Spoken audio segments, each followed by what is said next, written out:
Welcome in on Live Impact News on WCNC Plus. I'm Nick Sturdivant. Carlene Bragg is here. How are you doing, Carlene? Hi, I'm good. We have not paced ourselves all morning. We have been on go. Busy little bees. A lot happening. We have a couple of interviews, one with WFAE that we will play for you shortly.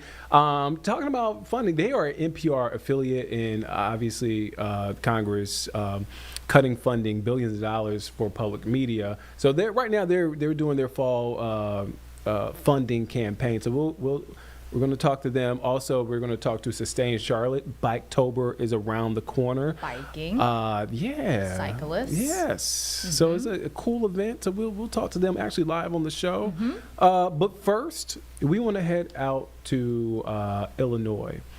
And right now, Governor J.B. Pritzker, Illinois' governor, is holding a press conference with former U.S. major generals, admirals, and veterans to discuss the military involvement in American cities. So let's take a listen in. And you deserve better leadership than this. Veterans stand with you, not as partisan instruments, but as guardians of what our country claims to be. The strength of our democracy is measured not just by how well we defend our borders or respond to foreign threats, but by how consistently we uphold our constitutional principles here at home. Every American, regardless of party, should be able to agree to this. Our military does not belong to the president. It belongs to the people. The Guard exists to serve the states and their citizens, not to enforce political loyalty to one man. If we allow the president to turn our military inward, to use it as a weapon against his own citizens, we lose the very thing that makes this country worth defending, our freedom. Thank you, and Semper Fi.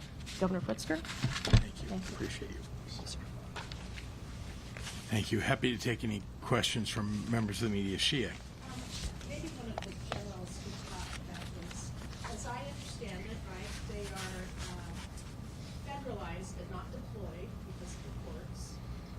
if that changes, how does the guard, and the guard is supposed to be watching over what the immigration agents are doing, what happens when a guardsman sees an immigration agent crossing the line? You know, we saw pictures online of, you know, an immigration agent with a gun in a Walgreens. You know, what happens then? Is there a risk of confrontation? Does the guard protect that person, or are they protecting the public? What is their job? That's a terrific question. I don't know the answer to that. I don't think anyone knows the answer to that. And that is going to be a very telling situation. You were the boss. What would you have said? We have I a want to make duty. sure they can hear Oh, you. So. sorry. Excuse me. Soldiers have a duty to obey lawful orders. An order that is issued by a superior officer is presumed to be lawful. So you are putting some of these young soldiers, and this is what we're talking about here, you're putting some of these young soldiers in really an untenable position. You all remember when President Trump said, shoot them in the legs. All right? That's pretty clearly an unlawful order. You don't just go shooting people in the legs because they're engaging in protected First Amendment discourse. But that young soldier out there who gets that order, do you really want to put them in the position of having to determine whether it's a lawful order, whether it's a constitutional order? They're not trained for that. Now, if you see someone doing something unlawful, soldiers are required to tell superior authorities about it. And we have seen actions in combat in Afghanistan and Iraq where soldiers reported to superior authorities what their fellow soldiers had done in violation of the rules of engagement, in violation of international law. And we've seen the Trump administration, we've seen the president, those soldiers who committed wrongful acts were court-martialed, and we've seen the current president turn around and commute those sentences or pardon those folks and have them reinstated. I think that that's very problematic. And unfortunately, we may well see this happen. And I think it's going to be incumbent, it's going to, will the courts then step in? I think the courts have, several of the judges have done a terrific job so far standing up to this administration. But I think that's one of the reasons that we as retired generals are here. We can speak out. We got our First Amendment rights back. If I were still on active duty, I wouldn't be able to stand here before you and tell you some of these things. Thank you for that question. Yes. So, if the National Guard is deployed, does they have any plans to protect Latin communities, Latin neighborhoods? Well, if they're deployed, they're being deployed by the President of the United States. They've been federalized. So we don't know what those orders will be, but I tend to doubt that is what the Trump administration has in mind, protecting those communities. That doesn't seem to be what they're telling ICE or CBP. And so I can't imagine they're going to order the National Guard to protect those communities. I wish that we could do that. And that's one reason why we don't want the president to be able to bring federalized troops onto the grounds of American cities. Yes, sir. Governor for the BBC in London, if you give some time. This is clearly a power struggle between the governor and his state and a president who takes a different view of how he can exercise his power.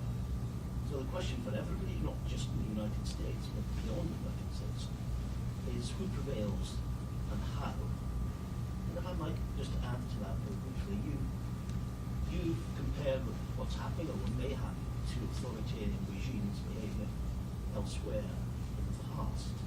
So quite simply and bluntly, how far do you think this could go? Well, you saw that the President of the United States threatened to jail me to jail. He's threatened in the past to jail the governor of California and the mayor of Chicago. So do I think he could carry it that far? Well, he says he would.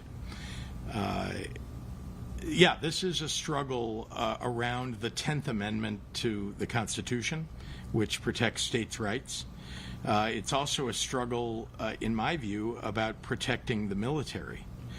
The reputation of the military in this country is very, very good. And, you know, there were years in the past when it wasn't.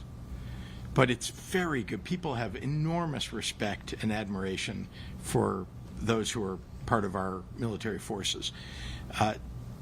What the president is now doing has the potential to significantly erode that faith that the American public has. And I think you've heard, you know, the idea that readiness, the idea that our national security is at risk as a result of the American public losing faith is of great concern to people who've spent their lives, or much of their lives, leading military troops or serving in the military. So I, too, have that same concern. And, of course, I'm focused right now on Illinois' National Guard and other National Guard being sent here, but I can speak with, I know many members of the Illinois National Guard. They did not ask to be called up for this sort of service, to have to stand against their fellow Illinoisans in some fashion, and maybe even be given an unlawful order that they're not sure whether to act upon because they're not judges or lawyers. They're trained for military service and, of course, to help rescue people in emergencies and not to do this kind of service. Governor, on your income, are you concerned that AOC or another potential rival in a presidential primary could use the capital gains, the gambling winnings against you, sort of fodder in a campaign? No. No. I think people know that when I got elected and have known for some time that, you know, I've been very fortunate in my life, and if they want to use something like that in the campaign, I don't know. But I'm not, you know, right now I'm focused on running for re-election as governor. That's the only thing I'm focused on politically, and, of course, most importantly in my job as governor today, protecting the people of Illinois from the unlawful acts of Stephen Miller and Donald Trump, Kristi Noem, Tom Homan, and Gregory Bovino. Paris. Governor, can you just explain a little more the circumstance of that 1.4 million? And those are big winnings. It's a high roller table. Were you gambling with millions and millions of dollars? I obviously, and I've explained this, or at least we did in a statement, you know, that I went on vacation with my wife, with some friends. I was incredibly lucky. You have to be to end up ahead, frankly, going to a casino anywhere. It was in Las Vegas, and I like to play cards, and so, you know, that I founded a charitable poker match here in Chicago called the Chicago Poker Challenge that has raised millions of dollars for the Holocaust Museum here, and particularly to stand up for civil rights. That's much of what the Holocaust Museum does, and so anyway, that's all I can say about it. I mean, I had fun doing it. I encourage people to come to the state of Illinois and gamble in our casinos here. We have some really lovely places to go. Governor, I just want to clarify. Yeah, Olivia and then Mitch. Thank you. The number that was reported, like, can you say how much you have lost gambling? I believe that's a net number. Okay.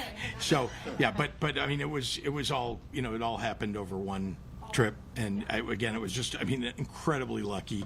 And as you know, most of the time, anybody who's been to a casino, you win, and you know, all of anybody who's played cards in a casino knows that you know, you often play for too long and lose whatever it is that you've won. I was fortunate enough to have to leave before that happened. So. What was the final hand that made you? Oh, I don't remember. Thank you, Mitch. Governor, the president has publicly flirted with the idea of invoking the Insurrection Act to deploy the Guard. How concerned are you about that, and how would that affect the state's legal challenge? Well, I believe it to be unlawful and unconstitutional. There is not a rebellion going on. It's called the Insurrection Act for a reason. There is not an insurrection going on in Chicago. And you've heard him move around his reasons for calling in the National Guard. Think about his first discussion was crime is rampant, Portland is on fire. He exaggerates everything tremendously, and said that was the reason. And then, of course, I think there were a few people, must have been in the White House, who told him, actually, you can't call in the National Guard for that reason, but possibly you can call in federal troops and National Guard to protect federal facilities. And so, what do you know, when they were challenged, that was the reason that they gave for calling in the National Guard. Those facilities are not under threat. There is no need to call in the National Guard. We have local law enforcement, state law enforcement, ICE and CBP are clearly capable of protecting their assets.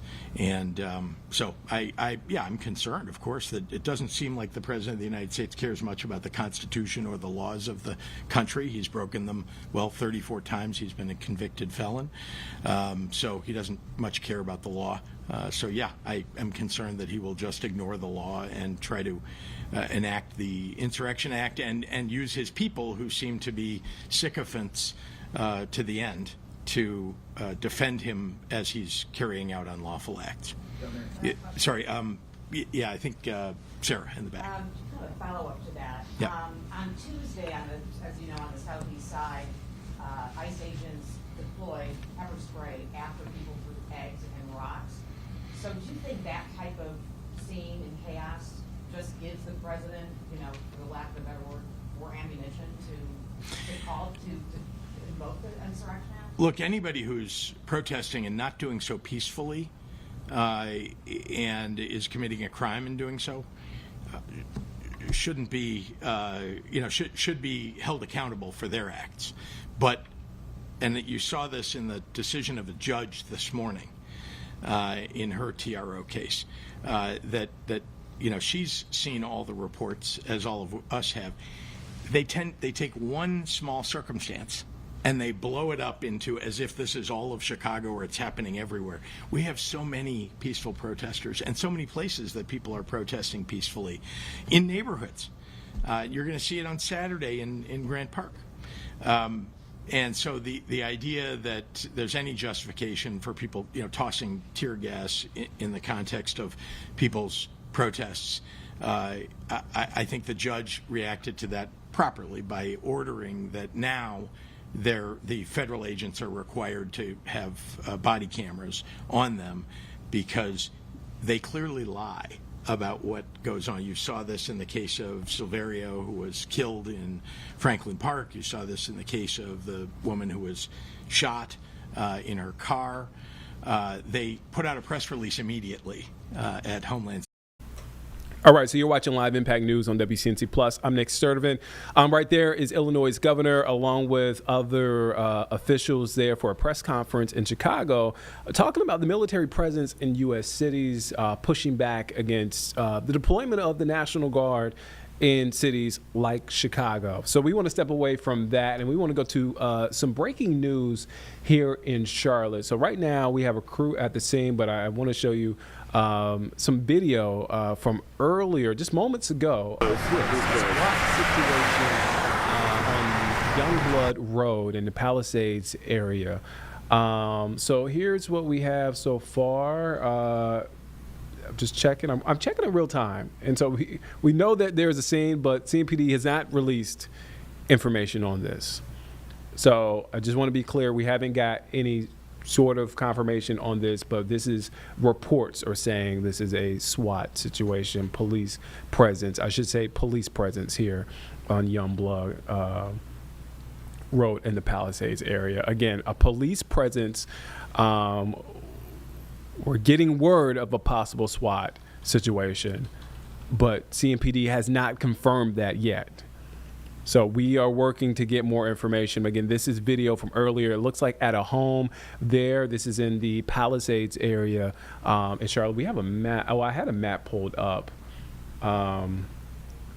This is in South Charlotte, I believe. Okay. If I'm looking at this correctly, this is in the south. Kind of like near Lake Wiley, right? Yeah. Like Lake Wiley-ish area, No, almost. closer to that. I'm seeing on the map South End. Like this is not far from. This is like in South End, not far from like off of South Boulevard. That's what I'm looking at. Maybe I'm wrong. Maybe I'm looking at the wrong street. Okay, I'm looking at Youngblood Street. Let me look at Youngblood Road. Again, we're looking at this. This is what this is what I'm pulling up here. You see it's in the Palisades area. It's kind of like near the state line. You were right. I always got to trust Carlene.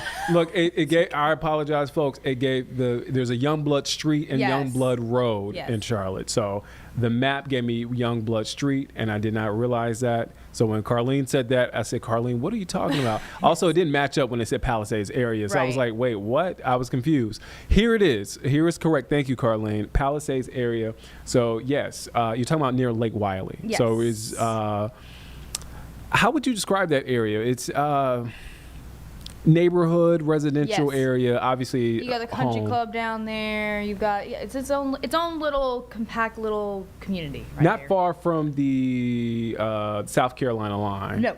Tiga K is not far from. Just to give you some right across perspective. from, you're super close to the line. Yes, and I again, when in doubt, never in doubt, always trust Carlene because Nick will give you the wrong street. But again, we are following some. Yeah, police activity as far as we know.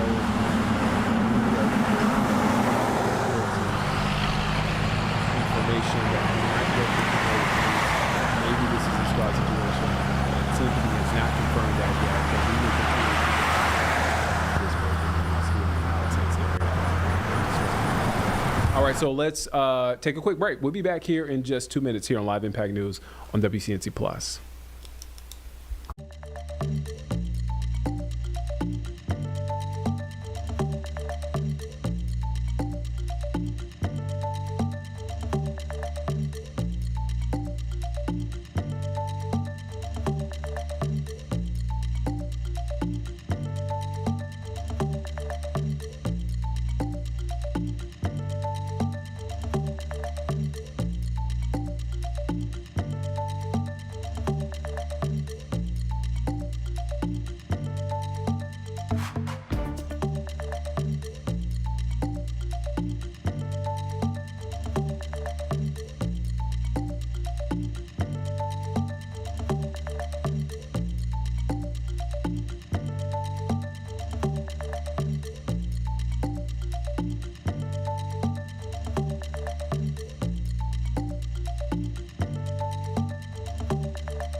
All right, welcome back here on Live Impact News on WCNC Plus. I'm Nick Sertivant. Carlene is here. We'll continue to monitor some breaking news right now on Youngblood Road that's in the Palisades area. There's a police presence there. We did get confirmed from Israel that the FBI is engaged in court-authorized investigative activity. That's what we have so far. We have reached out to CMPD. I am checking our team's channel just to confirm we didn't get any new information, but this is a look at the scene from moments ago. A photojournalist on the scene has confirmed that he did obviously see, because we got that information, that tidbit from the FBI, that there's someone with an FBI shirt there at the scene at this home. Again, a lot of questions, a lot of things that we are working to get confirmed and sure up. Again, we're hearing reports of a possible SWAT situation. We do not have that confirmed just yet. Well, we are working to get some that information confirmed, and other tidbits that we are getting into our newsroom right now. We have a photojournalist. We also have a reporter there on scene working to follow up on this and check in with us on this active scene here on Youngblood Road in the Palisades area, not far from the South Carolina line. Also, not far from Tega K, just to kind of give you some perspective. So again, this is a look moments ago. As soon as we get a live camera, we'll get you there, back out there, and we will get you more information on this. But this is from moments ago. So, all right. So again, breaking news there on Youngblood Road. We will get back to that in just a moment, but we want to play and get to an interview with NPR affiliate WFAE. Right now, they're in their fall funding campaign as PBS, NPR are really dealing with the fallout of that federal funding being pulled from public media. We got a chance to talk with WFAE earlier. Let's take a listen in. All right, so we have a special guest here in studio. So I just want to set the scene for you guys. So back during the summer, if you remember, Congress finalized plans to pull back funding for public media. So when I say public media, I'm talking about NPR, PBS stations. And you're talking about millions, multi-billion dollars in funding. And it left a major funding gap for PBS stations, for NPR stations. We have an NPR affiliate right here in our backyard here in Charlotte, WFAE. And here on the program, we have Candace Johnson, Executive Director of Membership and Major Gifts. Candace, thank you for joining us. Thank you for having me. So good to be here. Yeah, we were just talking about the landscape of the business. It's just, it's different. It's very different. Talk about what you guys at WFAE are dealing with right now. So currently, naturally, when the rescission bill came, right, and they voted and made the decision, immediately we lost nearly $1 million. And so you have to understand that funding was guaranteed for 26 and 27. Oh, wow. And so here we are in 25, right, trying to close the gap. And so we're halfway there. So we're not quite out of the woods for this fiscal year. But after we meet and close that $1 million gap, we've got to fill it again for 26 and 27.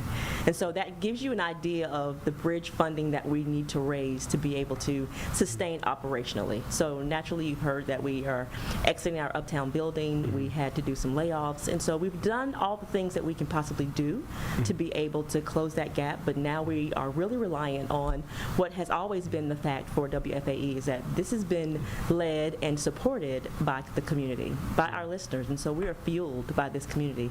So where we are now is really, we're in a state of urgency, and we absolutely need our listeners, this community, to rally behind WFAE if you value what we bring to this community. Talk about it's the business part of it, but it's also the personal. Leaving the building in Uptown, seeing some of the staff leave. What has that done for you personally? Well, it's difficult, right, to say goodbye to people that you've worked with every single day and you've collaborated with, and so it's naturally it was a hard thing to do. But we also understand, as all organizations, we want to be able to make sure that we are able to do the mission and the work of WFAE. Right. And so while it was a hard decision, we knew we had to make a decision. And as people, we said our goodbyes, people understood, and so we've had great partnerships with everyone that has been a part of WFAE. But but it was naturally something that we had to do. It wasn't something that we wanted to do, but we recognized the time that we're in, and there were things that we had to do. And you mentioned it earlier, the $1 million campaign that you guys are doing right now. Can you talk about that campaign? How can folks help out? Sure. So we are, immediately when we lost the funding, we went on the air to try to raise and start to close the gap. And so we did the community rallied, and they listened and heard the call, and that they really supported us in a way that was phenomenal. And so where we are now, we're about nearly there, and so we still have some work to do to be able to close that gap. Currently, right now, we're in our fall fund drive, and this is our first drive without federal funding. So this drive is really one that's memorable in a lot of different ways, because we'll have to really look and be able to recognize that the work that we're doing really is fueled by the listener. Unfortunately, there's a stat that we share on the air during the fund drive that the national average is about 1 in 10 people support and give who listen to your local NPR station, but here in Charlotte, we're about 1 in 15. So we want to be able to get to the average and then start to increase that average.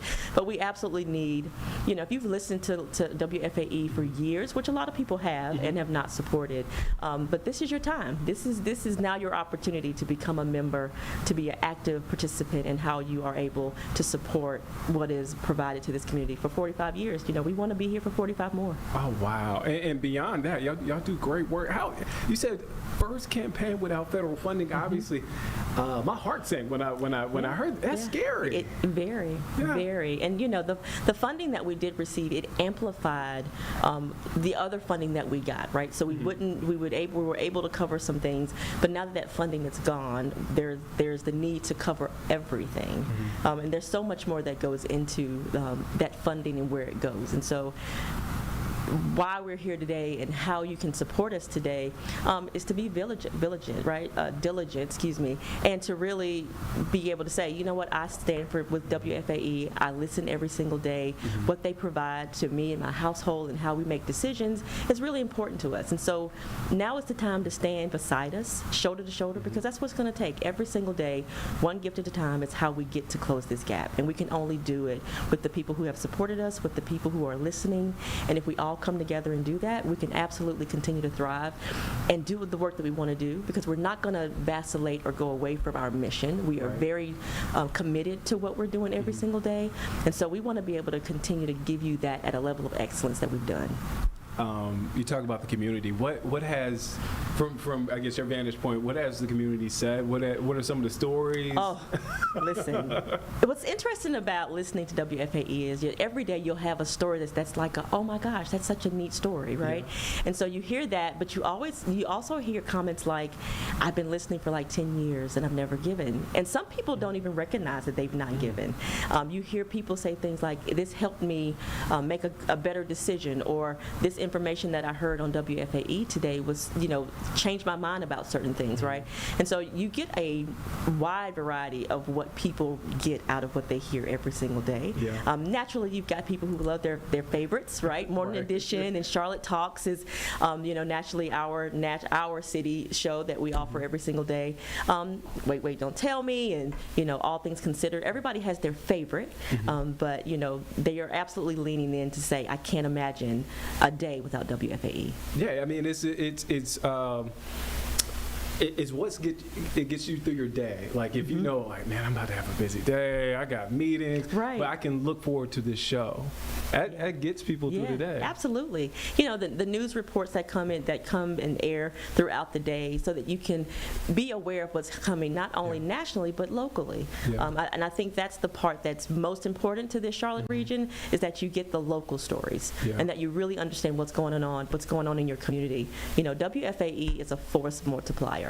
And so we're able to amplify the concerns of this community. And so those are the kind of partnerships that we want to be able to continue. Those are the kind of community conversations that we want to be able to continue to have. But we absolutely have to have the support of this community, because there's so much work to be done. And one more time, Candace, easiest way, I know folks are always looking for the most convenient way. The easiest way, convenient way for folks to pitch in and help out. Absolutely. You can go to WFAE.org. Oh, simple as that. It's very simple. That is it. Go to /. no, absolutely not. WFAE.org, and you can get it done. Oh man, Candace Johnson, Executive Director of Membership and Major Gifts at WFAE. Thank you for your time. Thank you so much for having us. I really appreciate it. Right, and you can check that interview out right now on our digital platforms. I do want to get to a bit of breaking news that we are continuing to follow. Still waiting to get more word from CMPD. Take a look at the scene. This is Youngblood Road, police activity at a house there. We're still working to confirm what exactly is going on. According to FBI, and we can confirm, the FBI is engaged in court-authorized investigative activity. So this is in the Palisades area. This is near the South Carolina state line, not far from TGK. But this is a live look at the scene. We have photojournalists there at the scene, gathering information, actively gathering information. So again, you see a police presence there. We'll continue to keep our eye on that and follow that. For now, we want to take a quick break. We'll be back here in just 2 minutes here on Live Impact News on WCNC Plus.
All right, welcome back here on Live Impact News on WCNC Plus. I'm Nick Sturdivant. We want to bring on a special guest here in studio with an organization that started in late 2007. This guy who has lived in big cities across the U.S., but landed here in Charlotte and has a big event coming up on Sunday, Bike-tober. You might know that event. I'm sure you do. If you live here, you've been to Charlotte, been in Charlotte for some time. Bike-tober. We're talking about Sustain Charlotte. We have Shannon Benz here, founder of Sustain Charlotte. How are you doing this morning? Or I say this morning. It's been a day. But how are you doing this afternoon? I'm doing great. How you doing? I'm doing well. So you Good. lived in D.C., New York, Seattle. How did you end up here in Charlotte? Well, my sister was living here at the time. She's still living here. And my mom and other sister down in South Carolina. So I moved down here to be closer to family. Yeah. Yeah. Oh, man. So Sustain Charlotte. Why? What did you notice about Charlotte when you first got here that led you to start Sustain Charlotte? So initially I was living out in Ballantyne. Yeah. My sister and I were living together. And I hadn't owned a car in any of those cities that you just mentioned. Hadn't owned a car in a decade. And I realized I had to buy a car because I was literally, there was nowhere I could go in walking distance. I don't think there was even a sidewalk, and there was no bus service yet to Ballantyne. So I was literally like, if I want to go somewhere other than this apartment complex, I got to get a car. Yeah. It was a painful decision for me. Like, I didn't think I was going to be a car owner again. I don't like spending time in cars. I'd much rather be using my body, walking, biking, or letting someone else do the driving, as is the case with bus and rail, right? So that was part of it. I started that, and it's like, man, this city is growing in a way that just frankly is not sustainable, right? We're consuming lots of land. We are growing very, very inefficiently through what's called urban sprawl, right? Growing further and further outward, consuming forests, farmlands. And that type of growth requires cars, right? That type of growth is only possible because of cars getting invented in the first place. And you can only grow that way for so long before you have total gridlock because you've got too many people trying to get around in cars. And you run out of the things that are important, like your natural resource base that people depend on for clean water and clean air. So I looked around and I was like, where's the organization that's advocating for sustainable growth? How do we grow in a way that ensures this is a healthy place to live, has a high quality of life? And how do we, in a way that rights inequities from the past rather than exacerbating existing inequities in terms of, certain neighborhoods are wealthy, some are not wealthy, some, are white, some are black. We had all these neighborhoods segregated by race and income, and the way we were growing wasn't making that separation any better. So, long story short, I thought we need an organization who's advocating for a different way of growing, one that values the environment, one that values health, one that values safety and equity. Because cities can be grown that way, but you have to be intentional and you have to have the right plans and policies and budgets. And often that requires people using their voices to say, this is how we want to grow. And so that's what we try to do, is bring people's voices together to say, these are our values, this is how we want to grow. We want to have a high quality of life. We want it to be good for everyone here. We want to have clean air. We want to have ways to get around without having to get into a car for every trip. So. And that's all. It's constantly the conversation here in Charlotte. Yeah. I do want to ask, two questions, but I'll start with this one. What was the reception here in the city like when you launched it? Overwhelmingly positive. I mean, that's the thing. I didn't set out to start an organization. Yeah.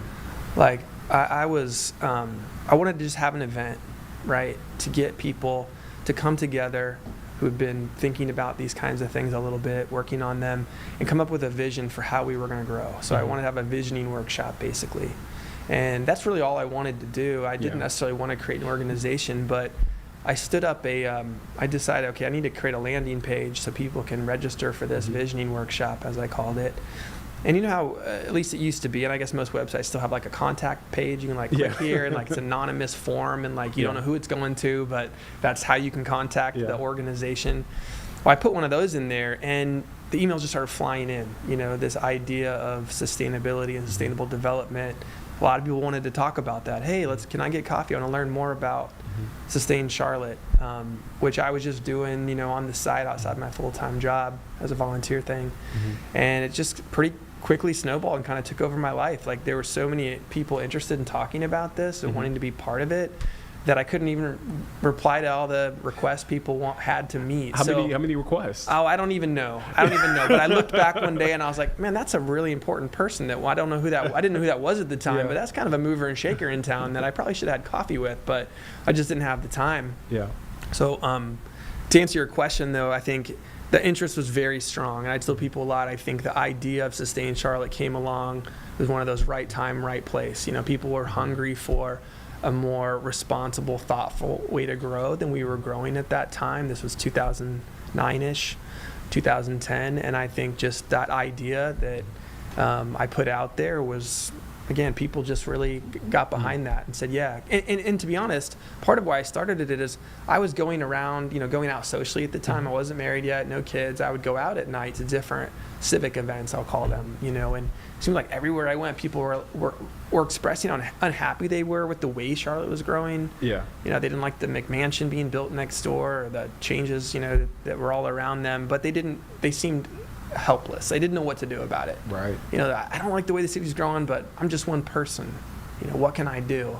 And so the idea was, well, if I can get all these people that feel that way to kind of work together and speak with a common voice, maybe we can actually shape how the city grows. We can change the trajectory to have it grow in a way that people really want, not just the people who are profiting off of the growth. What is, I guess, the second part of that question, does Sustain Charlotte have responsibility in not only the conversation, but what we're seeing right now when it comes to transportation, right? Yeah. Obviously, it's going to be on the ballot in November. But what is Sustain Charlotte's role in that? Yeah. So we've been at the tip of the spear, and we've actually been advocating for a dedicated source of revenue to make a significant investment in our transportation network for about a decade. We've been wanting to see something like this sales tax because, we have not been investing in our transportation system in a way that we need to keep up with our growth, right? I think what we're seeing is more and more congestion, right? It's taking longer to get places. And that's a natural result of growing your city in a way I mentioned earlier, for cars, right? Where you will sort of create car dependency when you grow the way that we've grown in that suburban, sprawling way. And if you don't, side by side with population growth, also invest in more efficient ways to get people around, then you're going to have problems, right? And so we knew that, we've known that, it's a well-known fact in the planning world, right? That if you don't plan and build efficient infrastructure, meaning walking, biking, transit, right? Those are just, all of those modes take far less space per person than a car, right? You think about one person in one car, how much space they require on the road.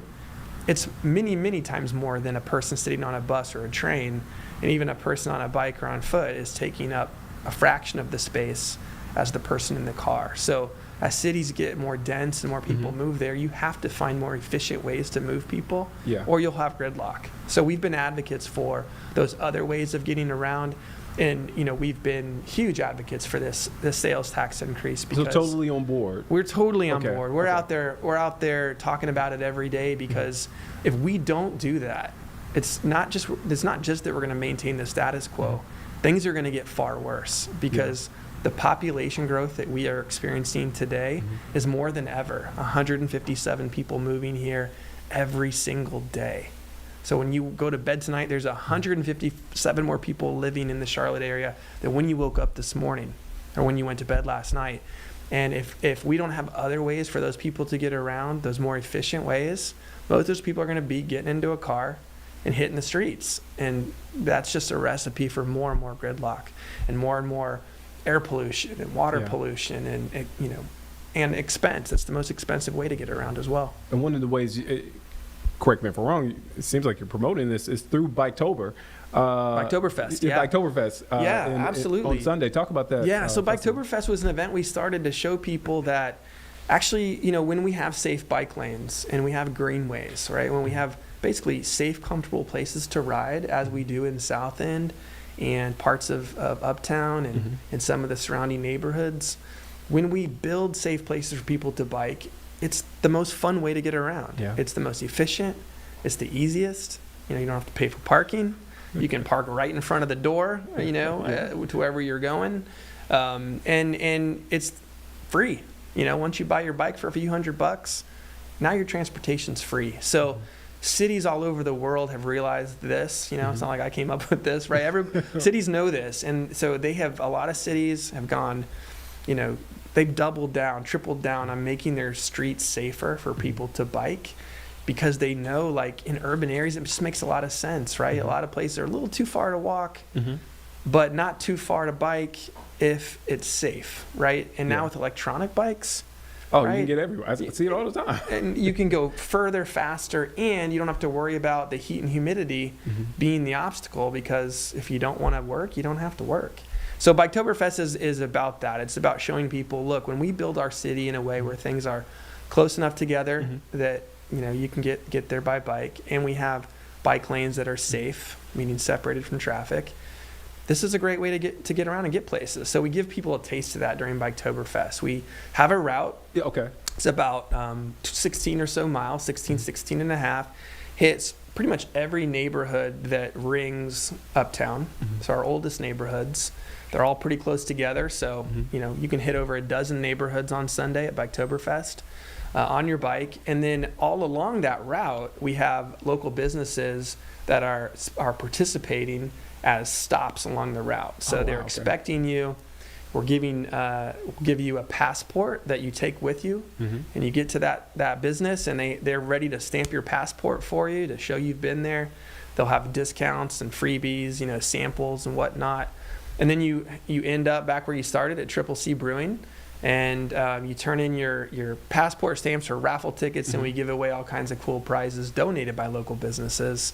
Have live music, all of that going on afterwards. So it's just a great community event. It's a great way to explore and discover new parks and greenways and businesses and neighborhoods in your own city that we find most people have never been to, right? We all have our work bubble and our home bubble, and maybe we move between those two bubbles. Go-to restaurant. Yeah, right? But with this, it's like, wow, we have people tell us all the time, I didn't know this neighborhood existed in Charlotte. I've never been on this greenway. Where did this park come from, And that's the best thing I think about this, is we really open people's eyes to what exists in their own city, because they're going places they wouldn't otherwise go. What do you look forward to? I know you are, from your perspective, and you're in planning, making sure everybody else is having a great experience. Yeah. What is your experience like? I mean, I have a great time too. I mean, I get out there on the route and I ride the whole thing, and I want to make sure that I want to see what's happening. How, is it working well for people? Are the businesses happy? Are the riders happy? I'm just out there to kind of make sure everybody's having a good time and has what they need, and then experience it myself. And we've got a team that's working really hard back at the office right now to put this all together. We're a small shop, but there's 4 people back at our office who are nose to the grindstone, putting all these pieces together. I thought you were about to say 4 people and 2 are here in studio. No, I'm number 5, okay. and DC over here is helping us get the word out. You're good, DC. He's helping get the word out. So, yeah, but there's a small team, and so it's a lot of work to put this together. Yeah. But we know, if folks come out, they're going to have a great time. What time? So check in at Triple C, where you pick up your passport. That starts at 11:30. Okay. You can hit the route anytime from noon on. It's not like a hard start, because it's not a race. It's leisurely pace. You go at your pace. Okay. Right? This is for all ages and abilities. Nice. Families are welcome. We have a shorter route that just stays in South End, mostly around the rail trail, on and around the rail trail, for people who just don't want to go 16 and a half miles. They just want to go 4 or so miles. But anyway, you can hit that route anytime starting at noon. The route is open. The businesses are expecting you to come visit them until 4:30. So noon to 4:30, you can explore the city. Yep, explore the places on the route.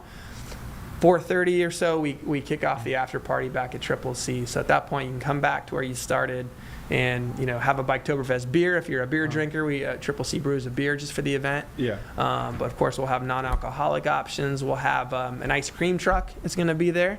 So we've got this awesome local business just started up called Sprinkle Joy.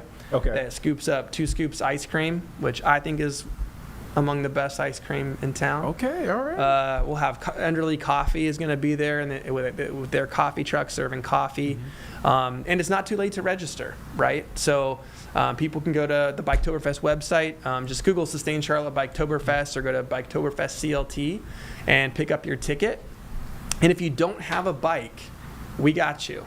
Okay. So actually, Lime and Bird have got you, because those are the companies that operate the e-bikes and the e-scooters in town, and they're sponsors of this event, and they're going to be there at Triple C with bikes that people can use for the day at no cost. They're donating the use of their bikes for people who don't have bikes or just don't have a way to get their bike to Triple C. So don't let not having a bike be an obstacle. We got you covered. A great way to shake out the Sunday scaries. A lot of folks come Sunday, they're like, oh man, I gotta get back to work, but you don't have to think about the Sunday scaries. You do the scavenger hunt. I mean, by the time you get home, look. Oh, and by the time you get home, you might have a new bike, because we give away bikes at the after party.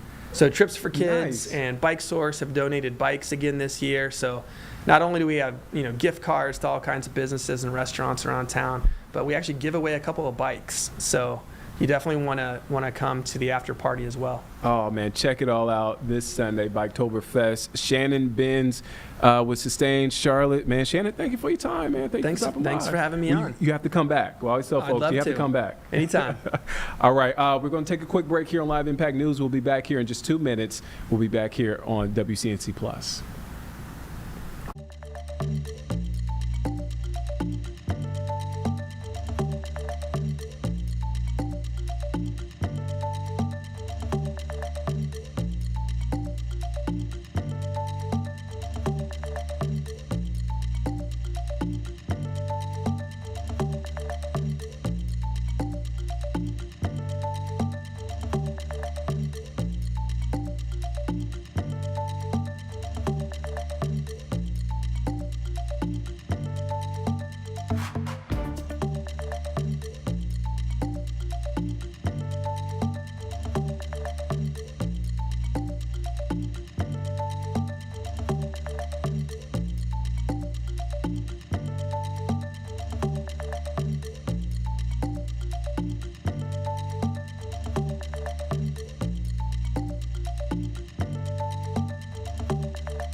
All right, welcome back here on Live Impact News on WCNC Plus. I'm Nick Sturdivant. All right, so we want to get back to some breaking news that we are continuing to follow. What you call it? What, South Charlotte? What you call this, South Charlotte? It's like right near the state line. Okay. I almost call it near Lake Wiley. It's a Palisades area. Palisades area. If you're Okay. familiar. I just wanted to It's clarify. right on the line. Okay. Yeah. This is a live look at the scene. So right now you see different agencies, and the FBI is among these agencies that are out there. Just finished typing something, so bear with me. Yes. So, all right, here's what we have on our web article. Let me read what, as you look at this scene here at a home on Youngblood Road in the Palisades area. So the FBI, among agencies investigating home owned by Charlotte activist Cedric Dean. So this is what's on our website. This is what has changed within the last 30 minutes or so. So FBI, and this is according to city records and things, we've been doing digging, and we, meaning our team, have been doing some digging to figure out who owns his home, and we have learned home owned by Charlotte activist Cedric Dean. So here's what we have. So multiple law enforcement agencies, including the FBI, are investigating a Southwest Charlotte home owned by community activist Cedric Dean. That's according to officials, and they have confirmed that. WCNC Charlotte viewers shared multiple pictures of the scene along Youngblood Road on Thursday morning. Two CMPD cruisers blocked the road on both sides of the home, of that home in the area. Now, this is unfolding. This is near Hamilton Road, just off Highway 160 near the South Carolina state line. We have a map. Take a look at this is a map of the general area. The road has reopened. It reopened about an hour and a half ago. Now, investigators were leaving the scene when we got there, but an FBI spokesperson confirmed the agency was involved in the operation, saying federal agents were engaged in, quote, court-authorized investigative activity. Let me take you back out here on the scene. You see FBI, you see it right there on your screen, FBI right there by the door, and some people at the bottom of the steps. And again, we did confirm, and we have confirmed, that this home is owned by community activist Cedric Dean. And that's according to county records. You know, county records show the property is owned by Dean. So if you don't know, you may know. I just want to sort of give you insight who Cedric Dean is. He's the CEO of the Help Drug Recovery Program. So back in June, if we remember, here on Live Impact News, we broke this story. The organization left a North Charlotte hotel citing safety concerns for program participants, staff, and the surrounding community. So Dean made the announcement shortly after a woman and a young child were found dead at the hotel, which we brought you that as breaking news here on Live Impact News. So that, again, Cedric Dean, the community activist, the CEO of the Help Drug Recovery Program. And again, if you remember, he made the announcement back in June that the organization left the North Charlotte hotel citing safety concerns for program participants, staff, and the surrounding community. So Dean, again, made that announcement after a woman, I should say, and a young child were found dead at a hotel. So that's some background on who Cedric Dean is. But again, as you see, a live look here on the scene as the FBI is there, other law enforcement there. When we had the wider shot, we saw CMPD there on scene investigating. And earlier, that road was closed. Mm-hmm. Now it looks like cars are passing like it's reopened. Yes. So we have a couple of people. We all are following this story, obviously, but we have a reporter there following this investigation. Multiple crews. I mean, we have a photojournalist there. And I'm just going through, doing my due diligence, making sure we haven't missed anything. Thank you, Carlene. And if I'm quiet, I'm trying to. We are looking at things in real time, people. Right, we're looking at things. We're finding out things here in real time. And look, what we're still working to find out and correct me if I'm wrong, Carlene, is the reason for this. Right. Why is the FBI here? Right. Why are police here? That is what we are actively working to find out. But I am going through. I just want to make sure we were crossing our T's, dotting our I's, make sure we didn't miss anything. We got our Walker Lawson's is out there trying to ask questions. And it looks like Walker may be at a separate Correct. scene. So there it looks Related like, to this, yes. So there's two scenes. Yes. Okay. So we were getting this to give you some background. When it comes to breaking news, we were getting we get a lot of information at one All time. at once. And because what we do here on Live Impact News is in real time, Right. we have to filter it out. We're ironing things out. And we have to iron, and we have to make sure. That's why I use words as possible, in allegedly just to cover my bases, just to cover our bases, just to make sure. Because we're getting a lot of information. We want to make sure you get the correct information. A lot of times we're like describing the scene as Yeah. you see it on screen because we know what you know. We're Yeah. trying to learn things as it happens. Right, and we want to be responsible. Correct. About it. So again, and I can say this, we haven't confirmed, but we saw it. FBI is there investigating at this home for what, again, we have not confirmed that just yet. But again, there is a separate scene related to this. Walker Lawson is there at that scene. He says, as of several minutes ago, all FBI agents and law enforcement officers were leaving that scene. So we hope to get that shot up, and so you can give you an idea where that is. I don't even think we have a street address that I'm seeing where that second scene is. Well, okay, so you see there, FBI. Look like they're leaving. Looks like they're leaving. Yeah. I just want to. Our shot Kevin's is tracking zooming it. out for us.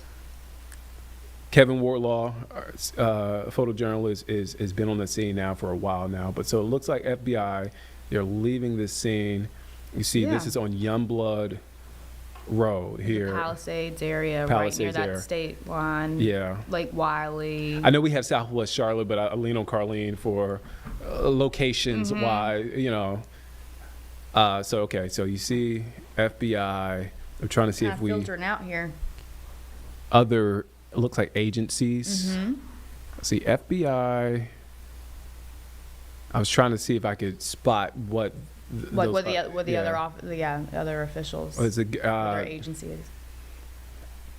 more than 10 were, from what I counted. Now I could be off in that number, but it looks like they're leaving. It looks like they're getting in their cars. I just want to make sure that they're actually leaving. They're CMPD. I would see a CMPD patrol vehicle there.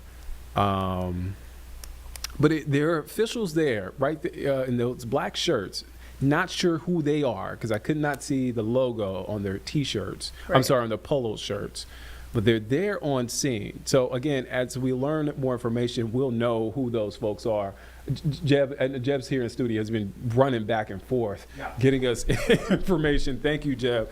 Do you know? I just saw some folks in the black polos. Do you know who they may be or the agency? Well, right now it appears to be, based on what we're seeing and what we're hearing in the news in the newsroom, it does seem like they may be. We've talked about FBI officials in situations like this. It could be alcohol, tobacco, and law enforcement. It could be federal officials. Right now, we're trying to figure that out. I will tell you, at the second location where we are hearing of a similar law enforcement presence, it does appear that those law enforcement officers are leaving as well. We're working right now to get a picture of that scene. We have video from moments ago of when they were actually there. We're working to get that in as well. And we just got the all clear, Jeb. I'm reading Will's note. All clear. A photojournalist. All clear. I'm sorry, I didn't mean to cut you off. No. That's exactly what I'm saying. Okay. So it is interesting. Hopefully, as they leave these homes, we get more answers. Yeah. And just to recap, as we see agencies, FBI leave, just to recap what we have so far. Here's what we have. So multiple law enforcement agencies, including the FBI, who you see there leaving the scene, are investigating a Southwest Charlotte home owned by community activist Cedric Dean. Officials confirmed that with WCNC Charlotte. Now, WCNC Charlotte viewers reached out to us. They actually reached out to us and I don't want to say actually reached out to us, but they reached out to us for this information, with this information, and shared multiple pictures. The scene here on Youngblood Road, we saw the pictures of the scene before we got there, and they've been there since this morning. Yes. So CMPD was actually blocking the road on both sides of this home that you're seeing right now. This all unfolding near Hamilton Road, just off Highway 160 near the South Carolina state line. I got a quick map right here just to give people a little bit of context. So this is the general area. That's Youngblood Road right there in the red, just to give you an idea where this is. And you see that at the bottom, North Carolina, South Carolina, that's the line. Near Lake Wiley. Correct. So it's unclear the nature of this investigation. CMPD said it could not share any further details about this situation. However, we're still working to gather more information. That's not stopping us from working to get more information. So you may be asking, who is Cedric Dean? Cedric Dean is a community activist. County records show he owns this property. And Dean is the CEO of the Help Drug Recovery Program. So back in June, there's a couple of stories here we broke here that tie together that we broke here on Live Impact News. So the organization, back in June, the organization left a North Charlotte hotel citing safety concerns for the people within the program, also the surrounding community and the staff. Dean made that announcement after a woman and a young child were found dead at a hotel. So we have a live shot up of the second scene. Correct. This is after we were told by our that the FBI cruisers and everything have left. So that's why it looks kind of empty. It's empty. It was packed about a little while ago. Do we know what? I wasn't able to see a street name. Do we know? Hold on, let me grab that right now. Okay, thank you. So I didn't see that. Correct. But this is the second scene. Yes. That FBI, so a similar thing what you saw on Youngblood Road that we just showed you was happening here. Was happening here. So it's all clear now. We got the all clear. I'm gonna go back to this other shot because they closed the gate right here. Yep. Officials closed that gate, and so a majority of them have left. So it looks like they're wrapping up things here. So this is a home owned by Cedric Dean. Right now, from what I'm reading, it looks like it's unclear if he owns the home right here on the left in the White House. Okay, so a lot of questions. We're learning a lot of stuff in real time. But these are two of the scenes where we saw FBI, CMPD, other agencies out here investigating. The nature of the investigation right now is unknown. I do want to do a quick recap if you're just tuning in. As you take a look at both scenes, it is all clear. It looks like agents have left, but multiple law enforcement agencies, including the FBI, are investigating a Southwest Charlotte home owned by community activist Cedric Dean. Officials confirmed that to us. So we've gotten pictures from viewers of the scene earlier this morning. They've been there since this morning, Youngblood Road. CMPD actually blocking Youngblood Road. That obviously reopened. And the scene on your right is near South Carolina state line. This is Youngblood Road. Scene on your left, we're still working to get that street name, but that is the second scene where we saw FBI officials, other agencies. This second scene is McChesney Drive? Yep, Chesney Drive. Okay. So the second scene is in Highland Creek in the McChesney Village. Okay. McChesney Drive. So just to state it plainly for you. Scene on your left, the White House. McChesney Village, Highland Creek area, McChesney Drive. Scene on your right, Youngblood Road. Palisades area. Thank you. And we saw FBI, CMPD, other officials at both scenes, both houses. We do, and we have it confirmed. The house on your right, Youngblood Road, Cedric Dean, community activist, CEO of Help Drug Recovery, owns this, according to county records, and this is according to officials. They confirmed that with us. So this is what we have our eye on at this moment. But now the nature of the investigation, we are still working to piece those out.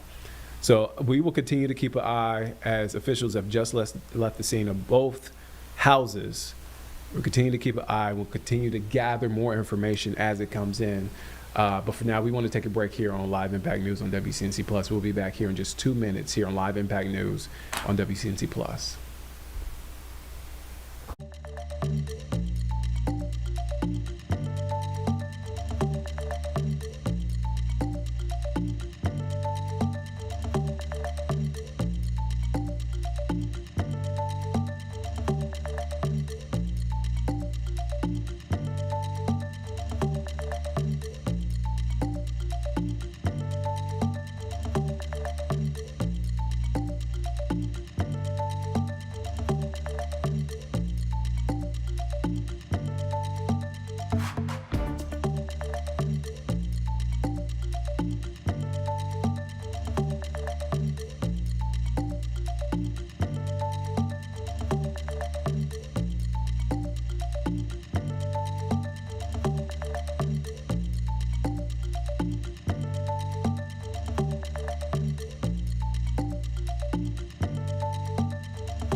All right, welcome back here on Live Impact News on WCNC Plus. I'm Nick Sturdivant. We want to get back out to the breaking news. So take a look at this. So we've been following this. It looks like those are documents. Those are buckets of things. Bins full of something. Stuff. We noticed that as we were coming back from break, they did initially close the fence, but we are seeing like them walk out and put bins of stuff. We don't know exactly what it is.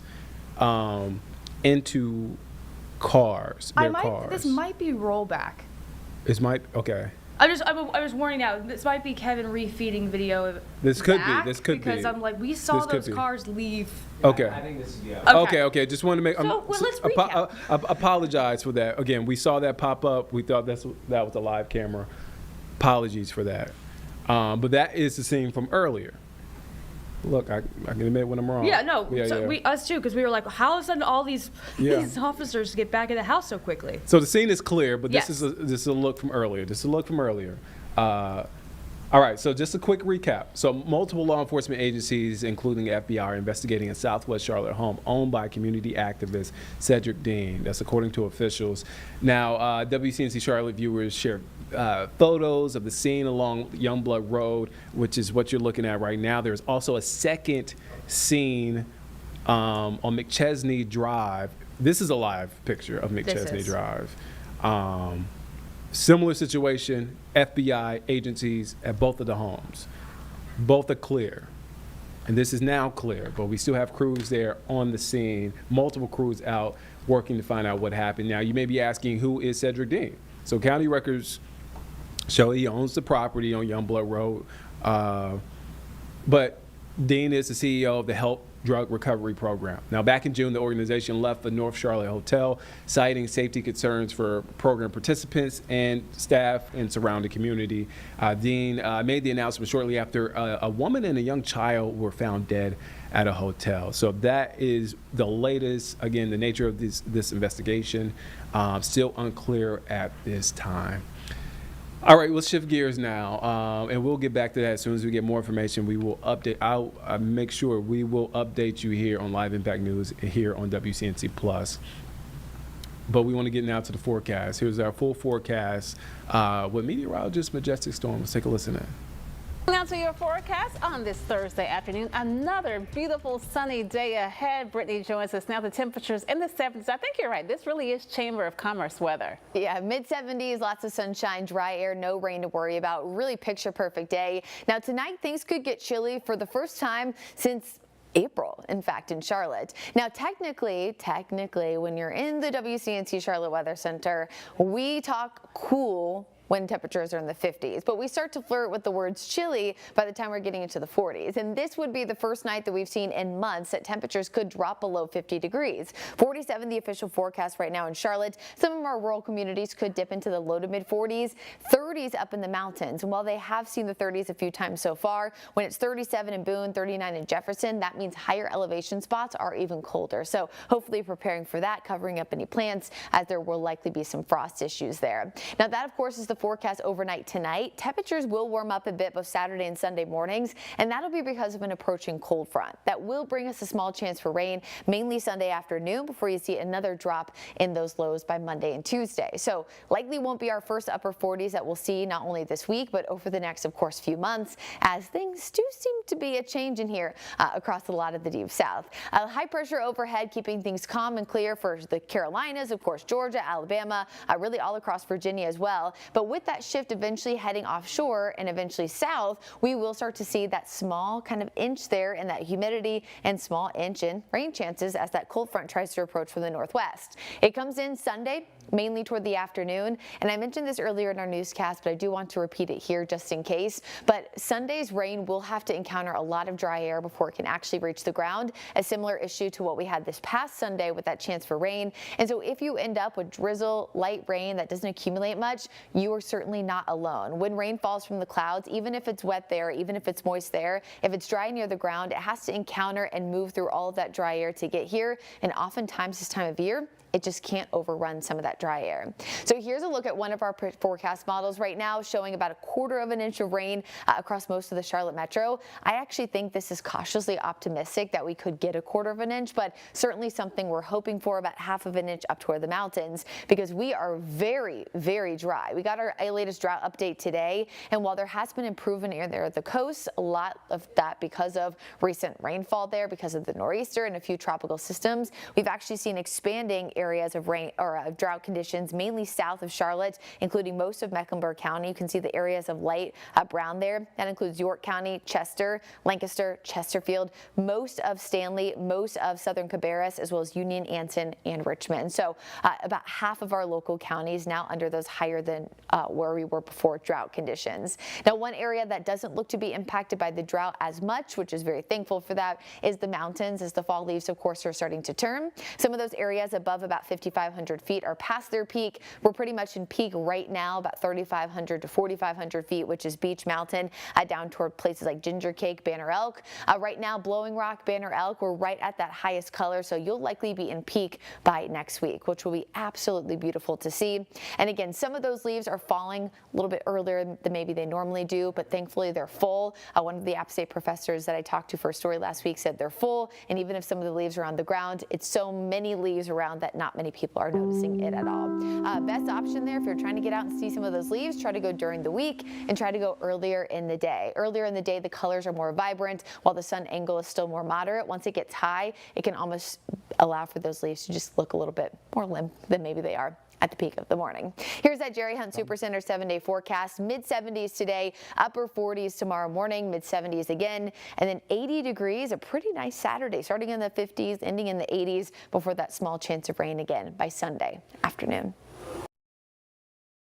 All right, so that is your forecast. Okay, so let's take a quick break. We're going to take a quick break. We'll be back here in just 2 minutes here on Live Impact News on WCNC Plus.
All right, welcome back here on Live Impact News on WCNC Plus. I'm Nick Sturdivant. We want to get to some breaking news in Concord. So this is according to the City of Concord's Public Information Office. So around 12:15, I'm reading this verbatim, around 12:15, a small single-engine aircraft with one pilot and one passenger on board taxied into a ditch off the side of the taxiway at Concord Pageant Regional Airport.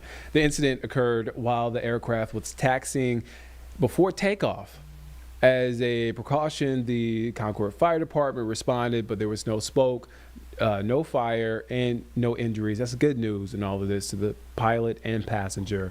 Airport operations not impacted, and the runway and all areas of the airport remain open. So again, a single engine aircraft with one pilot and one passenger taxied off into a ditch on the side of the taxiway at Concord Pageant Regional Airport. Luckily, no injuries. Concord Fire responded, but again, no injuries, no smoke, no fire. So that's the good news, and airport operations were not impacted. All right, so let's get to an interview. We want to get to this interview. Oh yeah, let's get to this interview that we had yesterday. Dana Wade, she's with Percy's Village. Man, you're talking about an emotional interview, Carlene.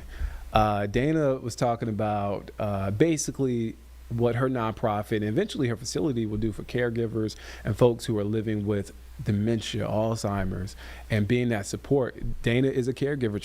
She takes care of her mother, who is also dealing with Alzheimer's. She'll be at the Walk to End Alzheimer's this weekend, but she talked about her efforts and the vision for what for Percy's Village, what they have coming up, and just an incredible story. Check out this interview. All right, welcome back here on Live Impact News on WCNC Plus. I'm Nick Sturdivant. Carlene is also here in studio with me. So we have a special guest here on Live Impact News. really, really special story here. A daughter's love and a father's legacy, all inspiring this movement. Creating a nonprofit born from personal experience with a mission to help support caregivers. And she's building a space in a community that is special, that impacts so many people. When you talk about caregivers, when you talk about folks who are taking care of their parents, their loved ones, really special. We have Dana Wade here in studio, founded Percy's Village. Thank you for stopping by in studio. Thank you for having me, Nick. Yeah, thank you. Yeah, it's a story. When I reached out and I read your story, I thought about my mom. My mom was a caregiver. I was in college, and she held down the fort, taking care of my grandmother with dementia and my aunt, her sister, who had Down syndrome. Yep.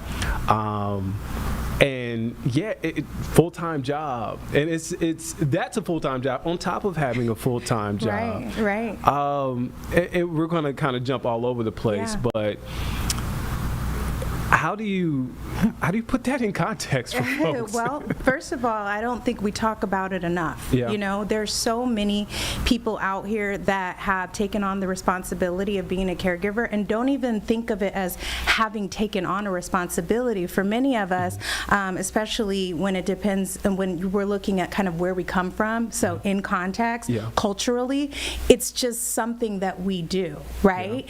And so my family, for example, we had a cousin Liz, and she came all the way to California from Alabama, and she moved and she lived with us. I can't remember a time that we didn't have this cousin Liz who lived with us, and she just became the family caregiver for my grandparents. And you know, we are in a time now when the dynamic doesn't always look like that anymore. You know, the family from, you know, Timbuktu doesn't always come and move in and live with the family and be that support that caregivers need.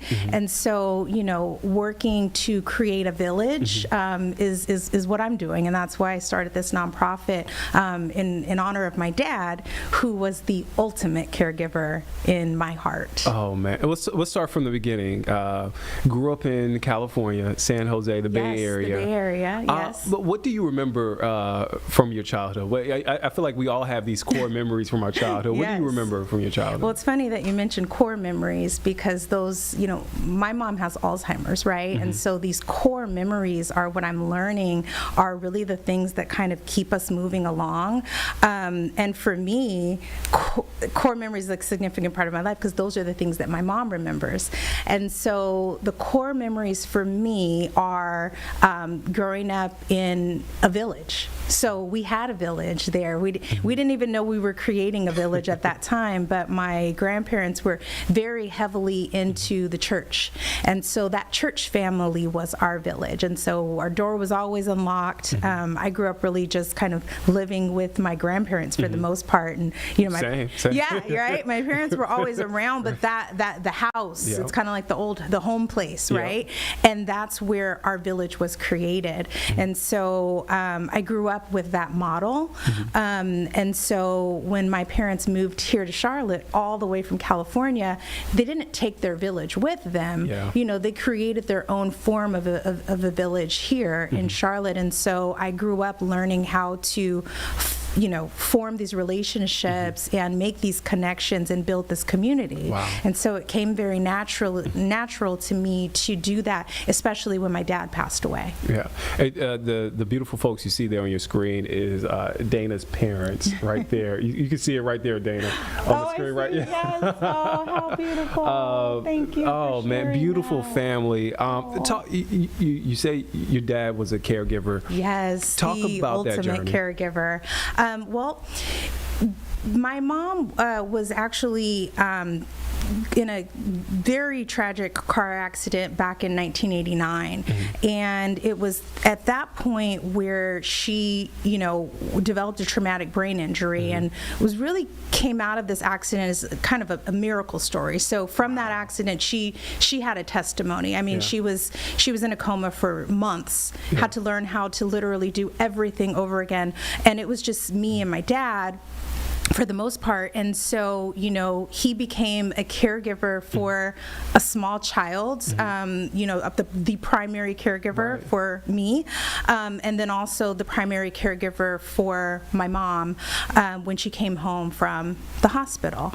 And I was able to, unfortunately, see what happens to someone when they have a traumatic brain injury and then they have to learn how to do everything over again, and how much support that those people actually need. And so my dad just provided that for my mom. He was that person. And at that time, I think that he did have some idea that, from what the doctors told them at the time. I was really little, but I've learned later in life that there was some concern that this was going to, be something that we would see the effects of later on in life, and that it would eventually develop into dementia. Yes. Oh wow. Okay. And so when my mom was diagnosed with early onset dementia, first mild cognitive impairment, then kind of this early onset dementia, and then later on ultimately an Alzheimer's diagnosis, it was a surprise to a lot of people in our circle, but not so much to my dad. My dad kind of always was the caregiver since 1989, right? He was the one who just really kind of took on that responsibility of helping my mom with everything, because again, she had to learn how to do everything over again, and she was a different person after that accident.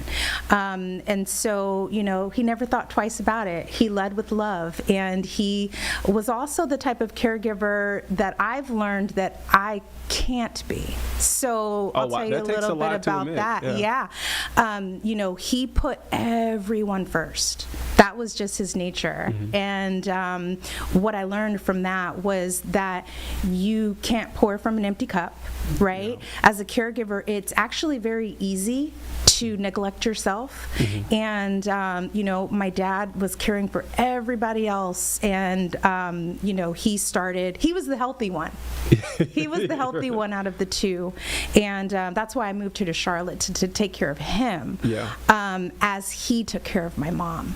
And so, ultimately he ended up his health started declining as a caregiver. And I was shocked to learn just the statistics on how many caregivers pass away before the person that they're caring for.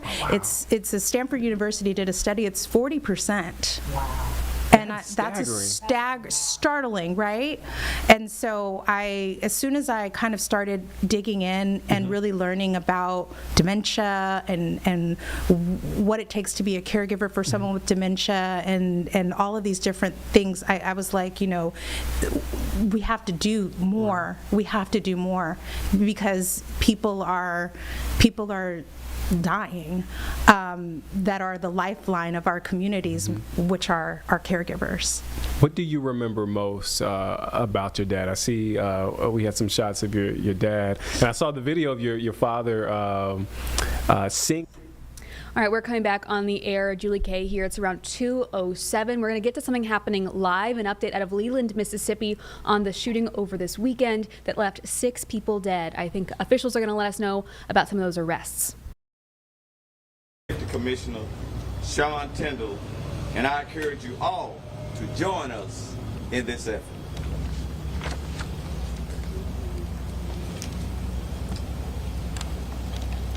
Thank you, Mayor. Appreciate those remarks. It's obviously been a tragic day, or tragic week in Mississippi, and it was a tragic weekend last weekend as the events here and across our entire state leave a lot of questions to be answered. Most importantly, why anybody would undertake such senseless acts that would result in the tragic loss of life in various communities, but most largely, and the biggest area was Leland and what we saw here. The response was swift. Law enforcement came together and collaborated with multiple agencies leading the way. FBI, ATF, NBI, NBN, the Mississippi Attorney General's Office, the Mississippi Highway Patrol, and of course your local law enforcement with Leland PD and the Washington County Sheriff's Office. We were on the phone, we talked often, we've met with community leaders. The men and women of law enforcement worked tirelessly to find those responsible and try to find justice for the family. But the work is not done. There's still much more that needs to be looked into, many more questions answered. And as a community, we must strive to heal. I can assure you that in my conversations with the governor of the state of Mississippi, he is 100% committed to making sure that weekends like happened last weekend don't happen again. The Department of Public Safety has committed resources to other communities across this state, to communities here as we continue to celebrate homecomings at various events through our colleges and our cities and our schools, to make sure that there's a heavy presence of law enforcement and coordinated efforts so that everybody can celebrate safely. We can do better, we must do better, we will do better. And for those that choose not to, I want you to know that law enforcement will work tirelessly to hold you accountable, to find you a cell that you can spend the rest of your life in until that day that you meet your maker. It has been my honor to work with our SAC, with the FBI, Mr. Robert Eichhoff, for the last couple of years that he's been here. We've met on multiple occasions trying to discuss ways that we could together collaborate with state, local, and federal law enforcement partners for safer neighborhoods, to solve crimes, and bring those to justice.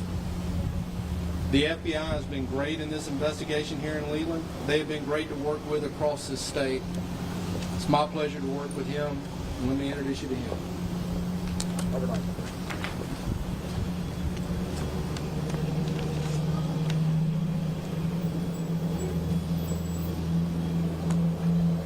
Good afternoon. I'm Robert Eichhoff, the Special Agent in charge for the FBI Mississippi. Thank you, Commissioner Tyndall, for the introduction. I want to first express my condolences to the people of Leland and all those affected by the violence your community saw this past weekend. I also want to reiterate Mayor Lee's gratitude for the assistance we've already seen and know we will continue to receive. I stand with you today both to shed light on what we know so far and to ask for your assistance as we continue to move forward the investigation. Over the last several days, the FBI has worked hand in hand with our federal, state, and local law enforcement partners to ensure we are utilizing all possible resources as we investigate the events of Saturday morning. We've committed to providing you with updates on the investigation as we're able, and I'd like to share what we've learned so far.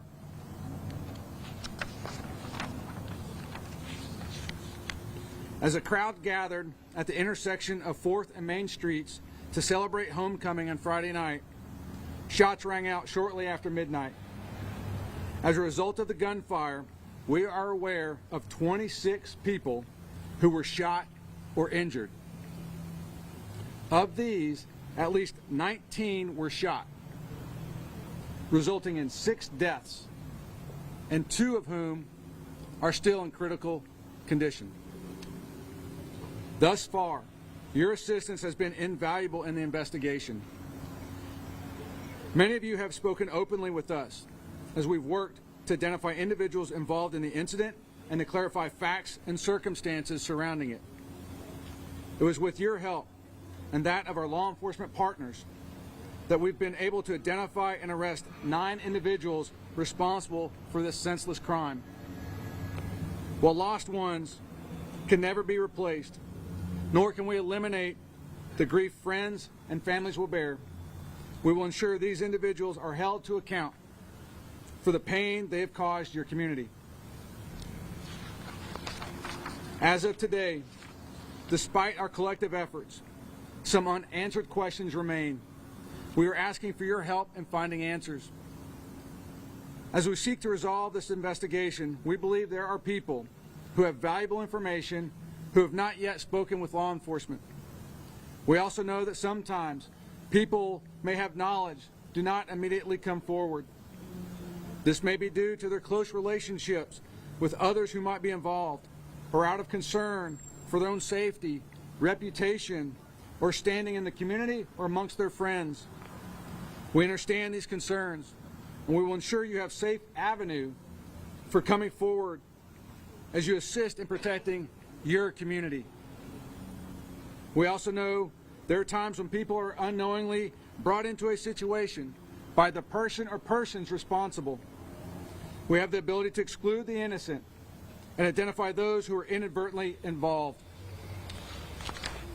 While law enforcement continues to pursue all leads, we must remain vigilant to protect and preserve the safety of the community. Many of you have already provided valuable information, and we thank you for working with us.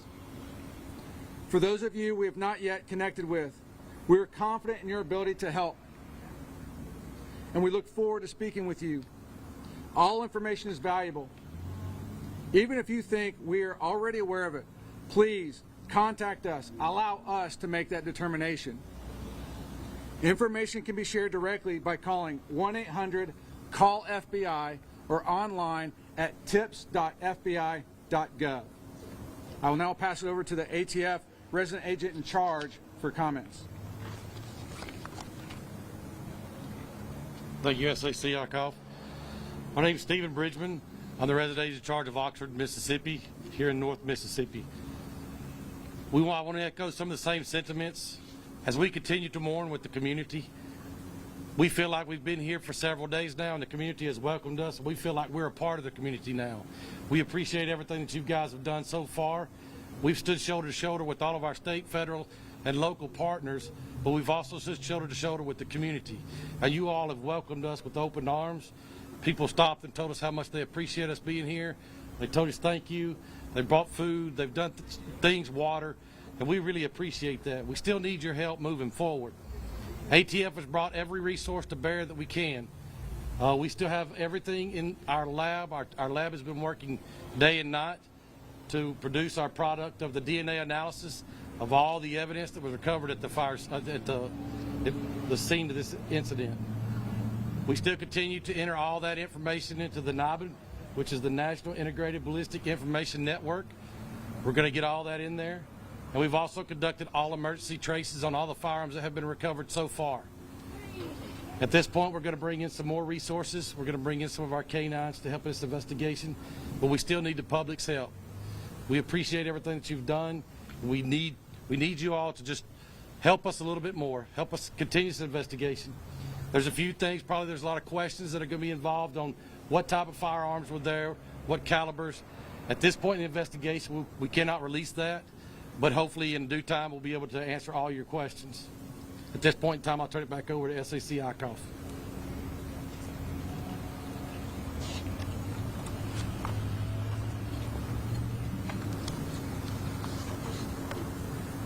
The victims, families, and the community have been scarred by this tragedy. The FBI and 15 agencies with whom we've been working tirelessly in partnership hope our work will help the healing process. We will now open it up for questions. I have a question for the police chief of Leland. How you doing, Chief? How you doing? The 16 WACT News. How do you respond to the claims that officers were there but didn't step in? That was a negative accusation. Who's on scene when it happened? Myself was on scene, and that's negative. What anybody have told you that? Do we know if there's a motive for the shooting? No, sir. Do we know if the victims and the suspects, if they knew each other? Was it random? I can advise that at this time. Do we know whether the people who have been arrested were shooting at each other, or do we know if they were working together? together in the same capacity? That's something else I can advise. Do you have any history of the suspects? Have they been involved in your department before? Can't advise that either. I cannot advise that. So I noticed two of the suspects have the same last name as one of the victims. Mm-hmm. And we know what their relationship is. Do we know or do you know? Are you able to release what their relationship No, is? I'm not going to give that out. So what do you say to residents who feel like they're not getting anything from you all about this incident? Could you repeat that question again? What do you say to residents who feel like they are not being, residents are saying they're not being let in on any information about what happened? Well, at this time, the investigation is still under investigation. And I think at the time when it closed, we can give out all the information they need. So does it appear to be just a random shooting then at this time? At this moment, I can't advise that. Laura with the Leland Progress. Can you please advise residents what's being done while it's under an active investigation to ensure our safety as residents? Is there extra police presence out? Like, what is happening on that level? Well, with the agencies that came in to assist, we do have extra police presence, and later in life we're going to have more police presence so the event won't happen again. Of the 9 people who have been arrested, can you tell us what their charges are? I know some of them you're familiar with already, but there's new ones. I can advise that. I cannot. The Madison County Patrol Unit was here yesterday. Can you tell us what they were doing out here in Leland? Who? The Madison County Patrol. They came to assist with this matter. So, of the new arrests, that's public information. How can we find out what they're being charged? Well, Go ahead. In terms of those who've been arrested, as they've made had their initial appearance before the court, then we've released that information. So I believe that upwards of 5 or 6 have been released to date, and there's some others that we anticipate to be released in the near future. And as more come, then we will release those after that point in time as well. There's a question about Madison County. That was their command bus, so that was to help us in terms of our crisis management command center, command post. And these are state charges being handled here in Washington? So we've been fortunate to work very closely with our partners, and MBN has taken the lead for getting those state charges. They've worked tirelessly from when this first started up until now to get the appropriate legal process for us to advance our investigation and for us to get those arrest warrants. And some of those do include capital murder. That's here in Washington. We need to clear something up. Jackson Advocate newspaper. There are words that the chief of police in Greenville's son was picked up with. Was any truth to that? I don't have any information to that effect.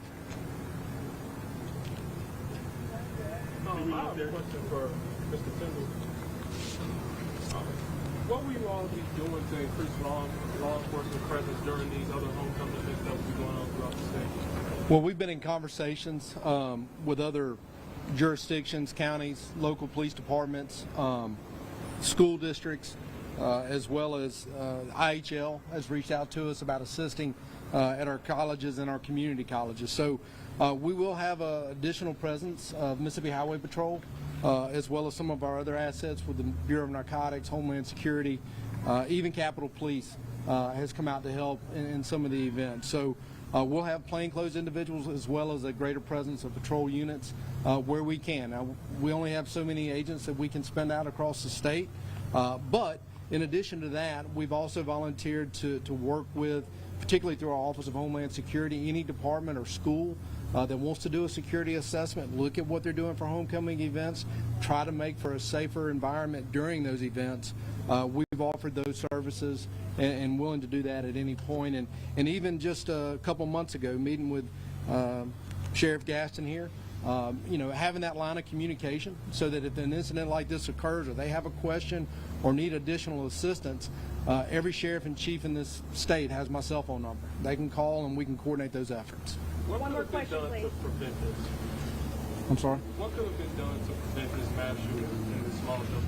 Well, that's the question of why, right? And I think that's one that every community needs to look at itself too and ask what's going on in our communities that lead to this. And it's certainly not something that I think law enforcement alone is going to solve.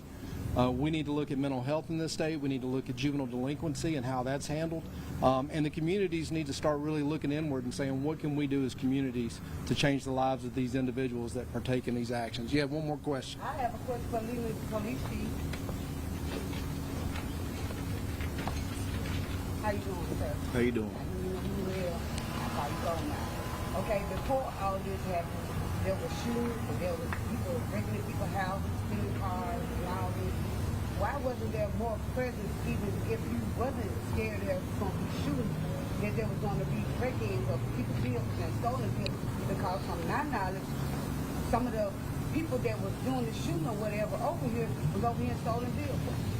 So what assurance do we have that all this going to stop or either come to a close? Because from my understanding, these people are constantly getting back out on the streets. I understand that. We can't stop it, we can slow it down. But with more police present that we're going to have in the future, you probably won't have to ask that question anymore. Are the suspects from Leland? Do we know? I can advise that. How can we get the mugshot?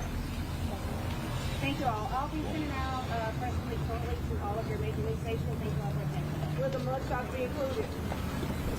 All right, you've been listening into an update from Leland, Mississippi, where this weekend multiple people were killed in a shooting. Officials there giving us an update on the arrests and, at this point, no possible motive. So we're going to take a quick break, and when we come back, we're going to get to some more local headlines. So stick with us.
All right, welcome back to Live Impact News. We're approaching 2:30 here and want to get another check of your forecast as we head into your Friday. So close to that. Looking forward to it. Brittany Van Voorhees has a look at what's coming up. Hi everyone, meteorologist Brittany Van Voorhees here with WCNC Charlotte. Happy Thursday, and a happy Thursday it is indeed. The weather has been absolutely gorgeous, not just the past day. It was not terrible, right? Monday, Tuesday, Wednesday, but it certainly was more humid. Today has definitely been better. We have drier air in place, and these cool mornings and warm afternoons set up perfectly for the fall leaves to turn.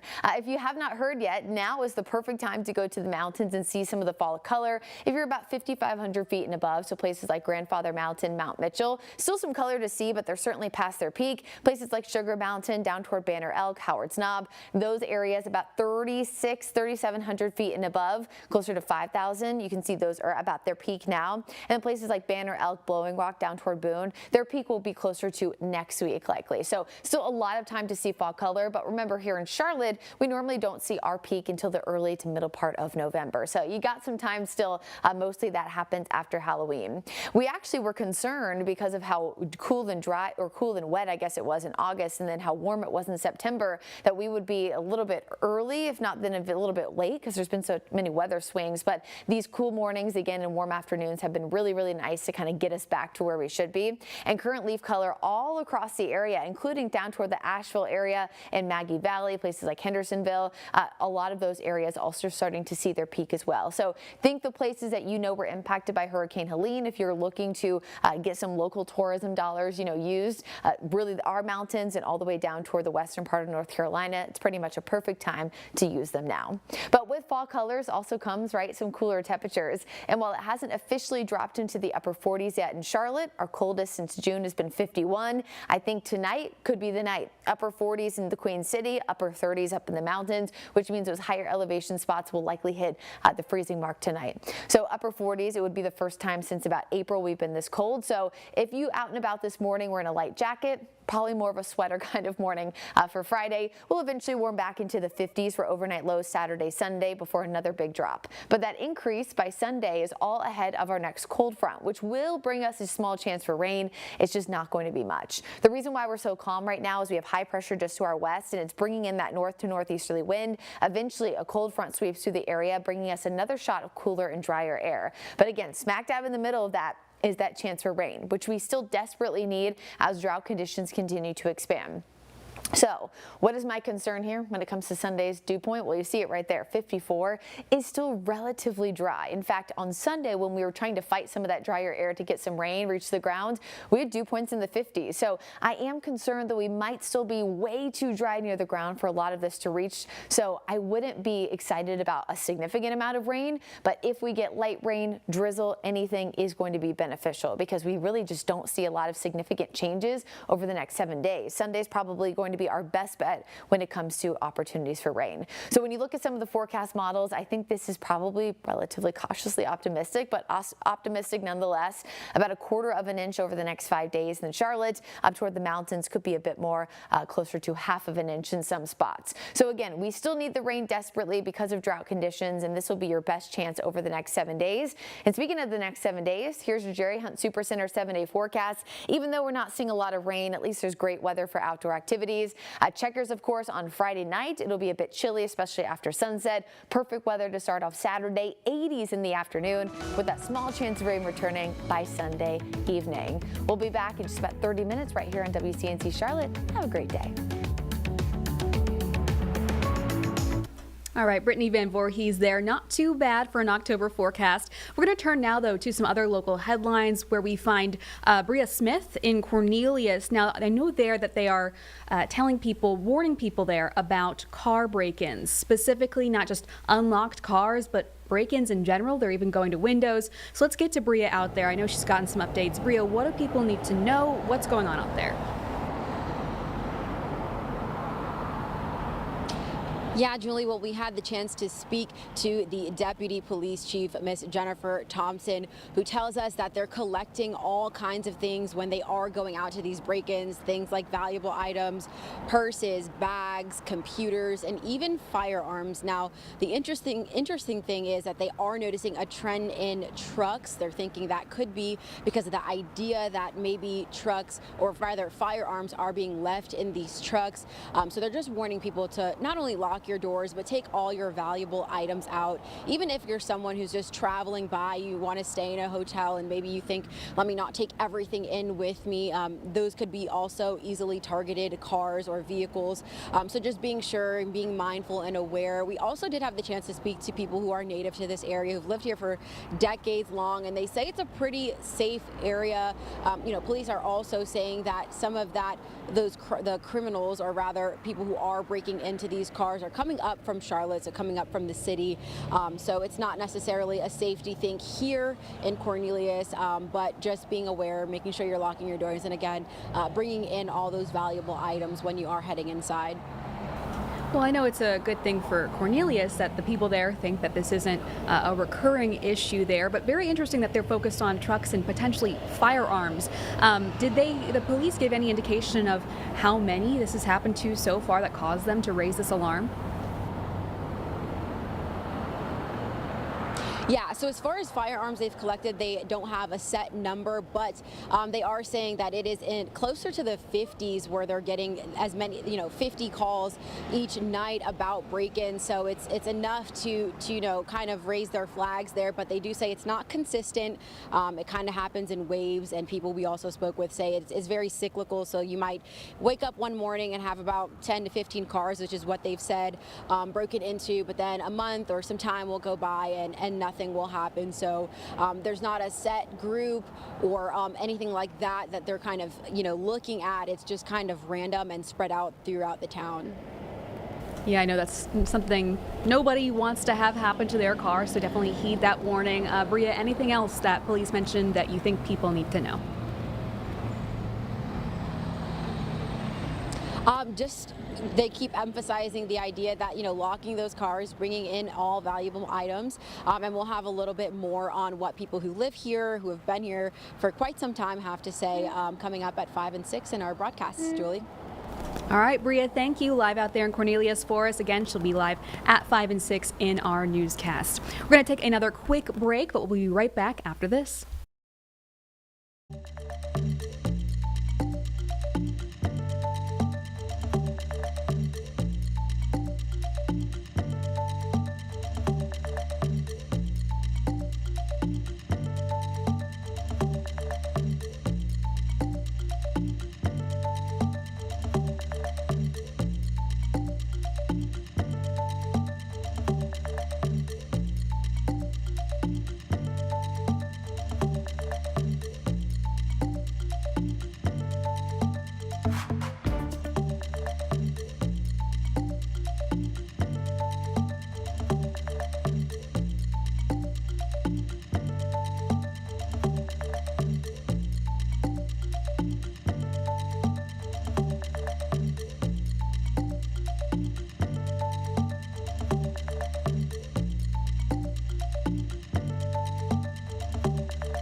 All right, welcome back to Live Impact News. We've got some stuff happening live right now. This is a Zoom meeting with multiple attorneys general, including California Attorney General Rob Bonta.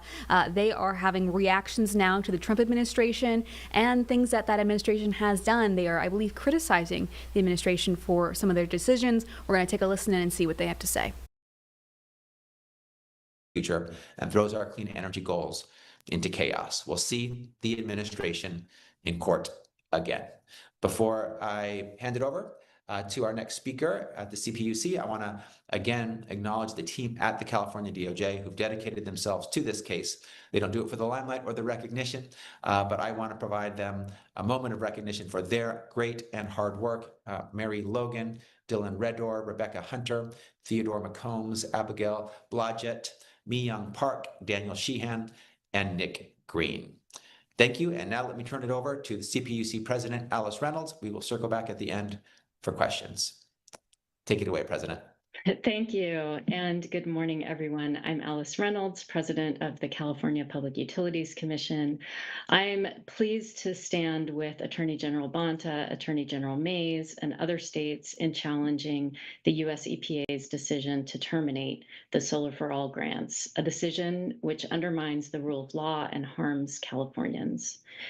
This federal administration has been clear that it wants to block deployment of clean and renewable energy such as solar and wind and will violate the law to do so. These efforts are pointless and harmful. California has been at the forefront of developing clean energy for a reason. Solar, storage, and wind are crucial to delivering safe, reliable, and affordable energy to customers in California and elsewhere. The federal administration's actions are driving up costs for ratepayers. They are needlessly slowing new generation at a time when load growth is increasing, jeopardizing grid reliability and economic growth. We are here today on one action against the federal government's unlawful termination of California's Solar for All grants. As Attorney General Bonta mentioned, California undertook extensive efforts to design an effective program and was ultimately awarded approximately $250 million to deliver electric bill savings to low-income, disadvantaged, and tribal communities through the increased adoption of solar and battery storage. This grant would have supported the installation of over 600 renewable energy facilities and delivered electric bill savings to participating low-income and tribal customers throughout the state. California was well underway to implement its grant and was fully compliant with the grant terms. Here's what we could have had. Community solar. We could have funded new mid-scale solar developments that provide monthly bill discounts for at least 20% to participating households. We could have had community solar projects that support tribes. A portion of our funds were designated for that.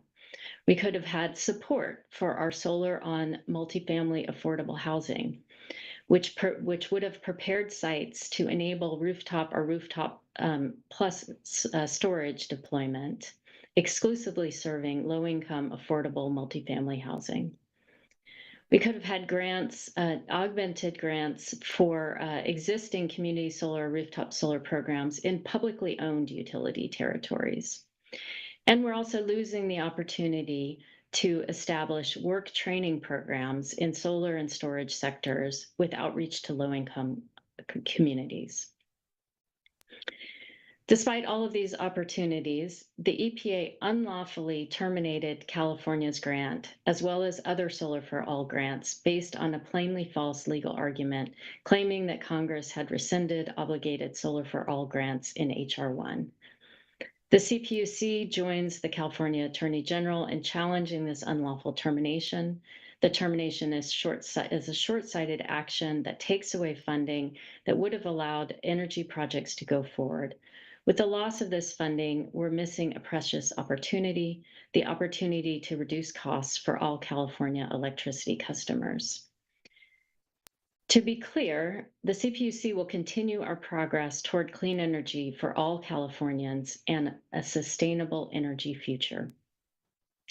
I'm honored to join Attorney General Bonta and Attorney General Mays here today, and I thank them and the other attorneys general who are joining in these actions for their leadership. And I really appreciate everyone's attendance here today. Thank you very much.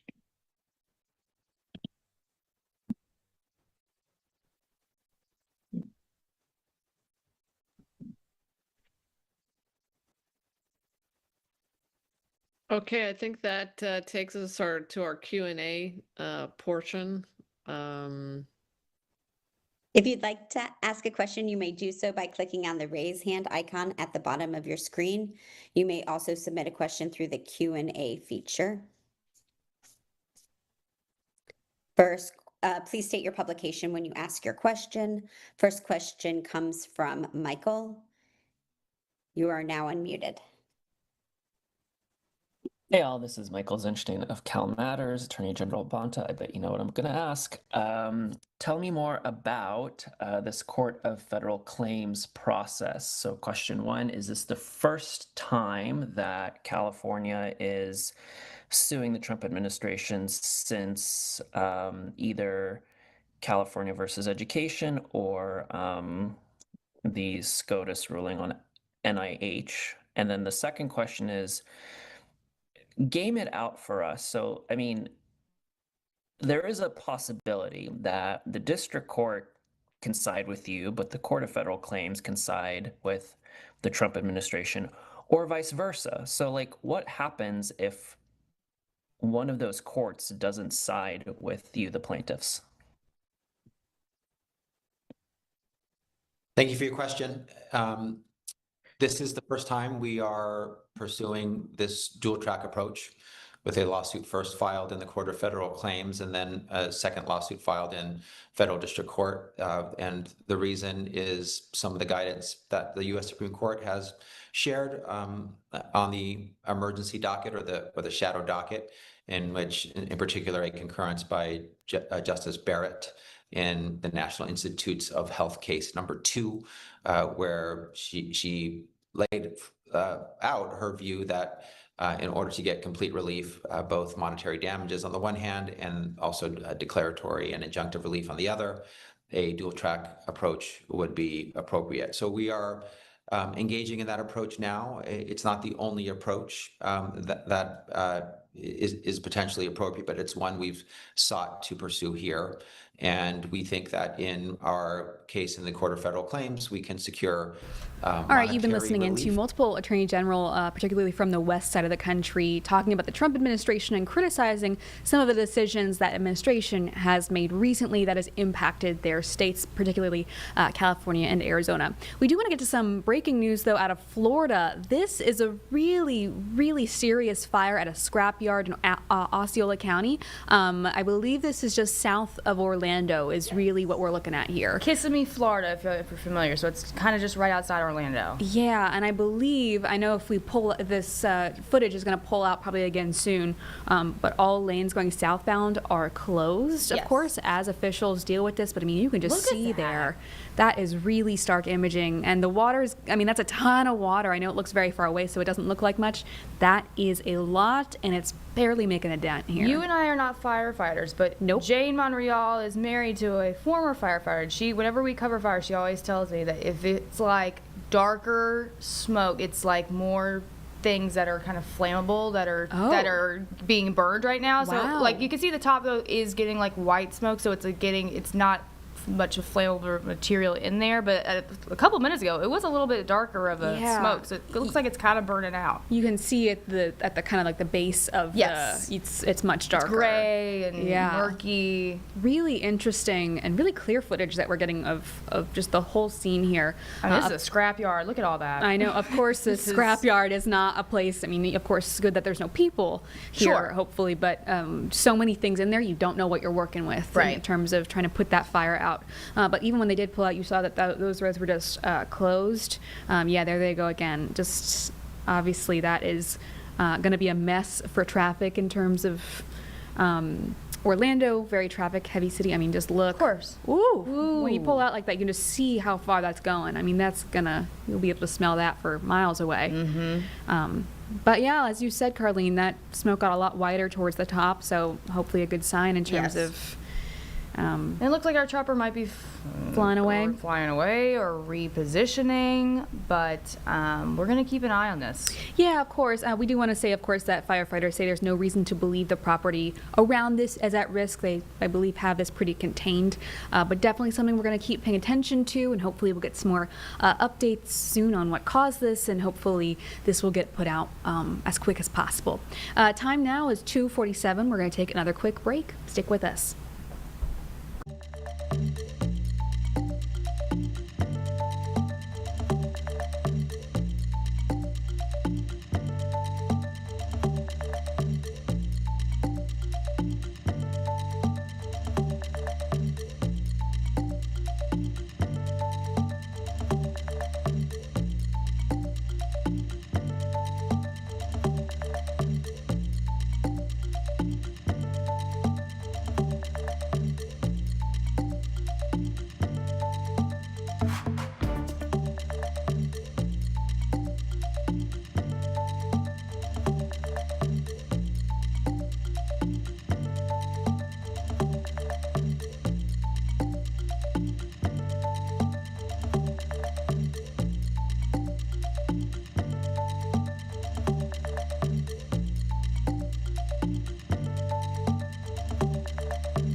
Welcome back to Live Impact News. Julie Kay here. Going to get out to another live scene. We have a live feed from California where some leaders there, you can see Governor Gavin Newsom in the back, are expected to make some sort of announcement to lower prescription treatment costs. You can see on the front there it says $11 insulin, so I'm sure it's related to that. We'll see what he has to say. Myself 67,333 insulin injections, 76,952 finger pricks, 2,748 days recovering from a hypo since being diagnosed in 1999. I was once out of insulin for 5 hours, and that put me in the ICU for 2 weeks. I am thankful I am even standing here today advocating as I have been since my first call to Congress with the ADA in 2011. I have a beautiful daughter who's turning 5 and my supportive type 3 husband. So I ask anyone before you say no or turn down funding to prevention measures and sustaining life tools, think of the mother who is deciding whether she is going to pay for groceries or her insulin. Think of that teen who is stretching out their dosage because the cost is making them feel like a burden. Or me, who now has neuropathy and gastroparesis only due to limited access to insulin and tools earlier in my life. Seeing the dollar signs drop in front of insulin costs, which is literally the vial of life for millions of children and adults living with diabetes, gives me hope in humanity. The scientists who discovered that insulin could save human life, those who invent and develop the medications and technology to sustain our lives, gives me hope in humanity. And the millions with diabetes, the allies, the caregivers, or T3s as we call them, give me hope in humanity. And so I just say thank you to Governor Newsom and the whole team behind this great effort and for being a T3.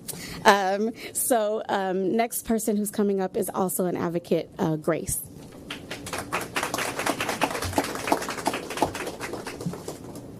Good morning. My name is Grace Pang, and I'm a senior at Yorba Linda High School. I'm here today not only as a student, but as a daughter and granddaughter who has witnessed every single day how diabetes affects my family's life. I myself do not have diabetes, but it's always in the background of my home at every meal, every grocery run, and every single family gathering. Both my dad and my grandmother have lived with type 2 diabetes for as long as I can remember, and insulin has become as much a part of our daily routine as eating breakfast and brushing our teeth. My dad uses long-term insulin and travels often for work. Every time he's packing for a business trip, my mom always has to remind him, "Don't forget your insulin pen." One time, she didn't, and he actually forgot it.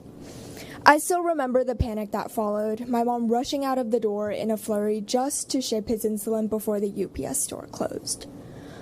This represents just how essential insulin is. It's funny looking back, but just a few hours without insulin could pose risk at my dad's health. My grandmother, on the other hand, has her own little routine.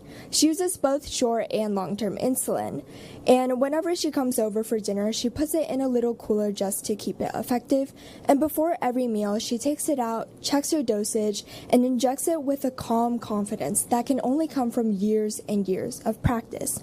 It's routine now in our family, almost ordinary. But for both of them, insulin is not optional. It's survival. Yet they each spend well over $100 each month for something they simply can't live without. I've seen how those costs can add up. The hesitation before refilling a prescription, the stress of balancing bills, and the constant worry of, what if it becomes too expensive one day? No family should ever have to live with that sort of uncertainty. Beyond my home, I've met countless families who face similar struggles. While volunteering in Santa Ana to address nutrition insecurity, I've met parents who had to make impossible choices between putting healthy food on the table and paying for the very medicine that keeps them alive. That's why actions the governor has taken on addressing this issue, including his recent signature of Senate Bill 40, means so much to us here in California. I'm proud that we are taking meaningful steps towards recognizing this life-saving medicine as what it truly is, a necessity, not a privilege. Today's announcement represents hope For my dad, my grandmother, and the countless families in California who rely on insulin to stay alive every single day. Hope that they can finally worry a little less and live a little more. Thank you. It is now my privilege and pleasure to introduce California Health and Human Services Secretary Kim Johnson. Well, thank you so much. And I think there's so much power in what we just heard of real life stories and what it's like to live with diabetes and our commitment here in California to affordability. Thank you, Civica, for this partnership. This product launch really embodies California's vision of an equitable, transparently priced pharmaceutical market where all Californians can afford access to the medications they need for healthier lives. It also highlights our innovation. The CalRx initiative is one part of a much broader effort to make healthcare more affordable in California. CalRx's other initiatives support this vision and include improving albuterol access in schools for our children, making life-saving naloxone more affordable, and the bear is on the box. That's how you find CalRx and naloxone, and ensuring essential drugs like reproductive health medications are accessible in our state. Along with making access to medicines more affordable, we're addressing medical debt through the hospital bill complaint program. We can't make healthcare more affordable without investments in the workforce, and we are reducing workforce shortages by providing scholarships, loan repayments, and grants to students, graduates, and institutions providing direct patient care in areas of most need. We're also investing in our behavioral health system and working to make mental health and substance use disorder care more accessible and integrated into our healthcare delivery system. We've also established the Office of Healthcare Affordability in 2022, which is focused on slowing the growth in healthcare spending and addressing high-cost outliers. Today's announcement means that millions of Californians can rest easier, as you just heard, knowing that paying for insulin won't break their budget. It won't make them have that hard choice between housing, food, and education. Thank you, Governor, for providing another example of how California is leading the nation in increased healthcare access and affordability, and how we are disrupting the market for essential medicines. And with that, I welcome the Governor of the great state of California, Governor Newsom. Thank you, Madam. Thank you. Thank you, Madam Secretary, and thank you to all the speakers, and thank all of you that are behind the cameras that are assembled here today in the first of the nation announcement of its type. January 1st, we will be the first state to provide this not subsidized insulin, but lower cost insulin available to anyone and everyone at pharmacies and direct mail pharmacies all throughout the state of California. $11 per pen, $55 for a month's supply of this long-lasting insulin. It has been a long road to get here. This is a process that has unfolded over the course of the last 3 years, and it's a process that will continue to unfold over the next few years as we expand the portfolio of options as it relates to insulin and continue our partnership with Biocon and continue our effort to expand the portfolio of opportunities under this CalRx brand. And it's important to underscore, this again is part of a new initiative to fundamentally lower healthcare costs, not spread healthcare costs.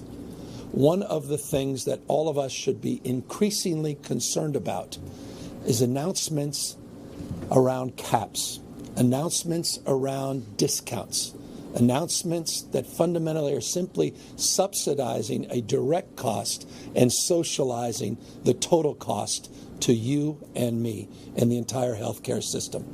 There's a lot of mythology as it relates to how this system operates. And fundamentally, what we're doing is creating a pattern interrupt. This is significantly different than what others have done to achieve lower costs, because again, we are taking out the middleman and we are fundamentally reducing the cost to individuals, ultimately extending that to taxpayers themselves. And so I just want to extend gratitude to all of our partners to this process that continues, including some FDA approvals that are in front of us next year, to some trials in terms of our manufactured products that will be occurring overseas in the European Union, and the work that is being done in real time to expand the portfolio to diapers. We have 14. We have an RFI. It's a fancy way of saying a request for information that provided under the CalRx brand the opportunity for us to get in the diaper business, to lower the cost of diapers, to remove the middlemen, to lower costs. 14 folks, nonprofits and organizations, have already reached out saying they're interested. You heard about the work we're doing on inhalers that the Secretary just mentioned, to get in all of our public schools. We've taken a component part of the appropriation that was made by the California legislature to advance those goals. And the naloxone box that the Secretary just put up, 160,000 units a month are being distributed throughout the state of California. And just a few months ago, we started to provide those naloxone boxes, 2 for $23, $24, making them available direct to consumer. It is ultimately our goal to do that with this announcement, to provide it online, but we'll start with the pharmacies themselves. Their cost $45. They will have a $10 processing fee. That's it. $55 retail costs. Best in the nation. Nothing comes close. And let me end on that. Currently, if you look at the pricing that exists, the lowest pricing you can find is about $89. Average price north of $300, and you're seeing pricing as much as $411. That spread, current book, $89 to $411. Here now in California, starting in January, we'll get that down to $55. Not subsidizing, lowering the cost. Not socializing and spreading the cost. Simply reducing it for all users. Anyone can access this. You don't need a new prescription. You just simply transition to this biosimilar insulin that now is being provided under this first in the nation branding, CalRx. I'll close with one additional thought because I want to build a little bit upon what the Secretary said. I'm particularly proud of the work that has been done in California over the course of the last 6 or 7 years. This is part of a larger mosaic of reforms that simply are not happening or taking shape anywhere else in the United States. And I'm not asserting that. I can prove that. There's no other state in the United States that provides universal health care regardless of pre-existing condition, ability to pay, or immigration status. There's only one, California. The expansion's one thing. Once you expand, now it's about quality. Now it's about access, and it's about cost. And as now we've shifted from the expansion mindset, we're now shifting to a wellness and health mindset. You saw that with ultra-processed foods and the announcement we made last week, first in the nation to provide 2 free school meals, $1 billion a year, 1 billion meals a year that we are providing our students in the state of California. It's not just access, it's quality. It's health care, not sick care. And it's access on the basis of affordability. Creating the first in the nation Office of Healthcare Affordability, marking and striking a commitment to lower costs and drive through a regulatory regime to that goal, and then providing access to disrupt and bypass, I'll say it, Big Pharma, to disrupt this multi-billion-dollar market. 90% of insulins in this country, 90% share are in the hands of just 3 big companies. And they have been gouging you for years and years and years. They're also gouging Americans by 5 to 10 times what our European counterparts are currently paying. That's fundamentally what we're about, and this announcement is about, is fundamental disruption in this space. In the absence of the kind of leadership at the federal level, though there are some interesting announcements coming from the current administration, but they amount to press releases right now, not fundamental policy yet. In the absence of that, proud of California, our state, leading in this area. With that, we're here to answer any questions. And I'm happy to ask myself one question. And that is, no, I'm joking. I've never seen you guys so timid, so quiet. It's almost awkward. Governor, your reaction to the Camp Pendleton events planned for this week? Well, we'll see what actually takes place. We were under the understanding they were going to close I-5, up to 80,000 vehicles on Friday, tomorrow, and Saturday. And then they seem to have backed off on that. They were going to move forward with a display, doing something, but they're not clearly sharing that with state officials. It was foundational and fundamental that we needed to be part of that if we were going to shut down the freeway and make sure it was done in an appropriate manner. But it appears, as I said, they've backed off. So to be determined what they are proposing to do. We're proud of this country, proud of our military, proud of the 250th anniversary. Anything we can do to celebrate our vets, to celebrate our heroes, I'm all for. Let's just do it in coordination and collaboration with state and local leaders. That continues to be a struggle with this administration that is more interested in doing things to people than doing things with people in relationship to these kind of activities.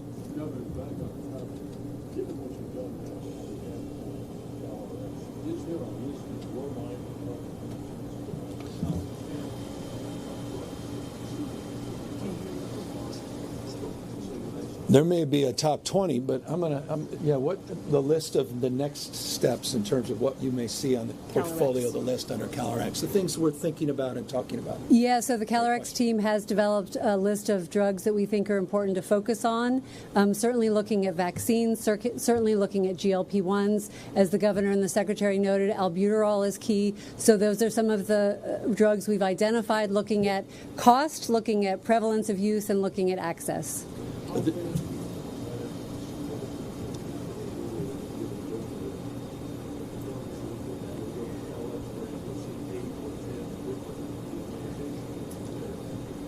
Right now, the naloxone is available. Insulin is going to be available in January. Albuterol is coming thereafter. And we don't have immediate plans for the other drugs, but we're certainly working on it. But I love the question. And if you don't like the answer, ask a better question. And I'm not referring to your question. I'm referring to the questions we were asking ourselves. And we were as dumb as we want to be. We were constantly asking how to lower costs by subsidizing costs and spreading costs. And then we started asking a different question. And all of a sudden, CalRx was conceived. And now we're thinking, wait a second, we're the largest healthcare system in the United States of America. We're the largest purchaser in this country. Why aren't we taking these market-centered values, free enterprise, using our purchasing power, and act more like a damn business? And it's so interesting, all these folks that wax on about free enterprise, all these businesses that talk about the merits of free enterprise, they hate it when there's real competitors. And all of a sudden, they try to trip us up. They try to take us out. They try to put sand in the gears of our efforts, which I think is just highly ironic. So they've had this sort of favored nation status, and finally our status is improving because we're finally in the game. So I'd love to see that list significantly expand. Once a mind is stretched, it never goes back to its original form. And what I mean by that is now we're open for business. People see that we mean business, that this is real, that this is finally happening, that we have real resources behind it. And no one asked, this was the question I was going to rhetorically ask, how much did this cost? We seeded this with $50 million in this first phase partnership. And we're looking to expand additional supports as proof of concept with the legislature. But the legislature's all in now. They see the benefits of this. And I think the door is opened to the opportunity to significantly expand that portfolio. And GLP-1s, I'll tell you, in terms of costs, that is an area of opportunity for us. And that is, for me, one of our prime targets with the sell-by date that I have in terms of my tenure that I want to accomplish before I leave. Thank you.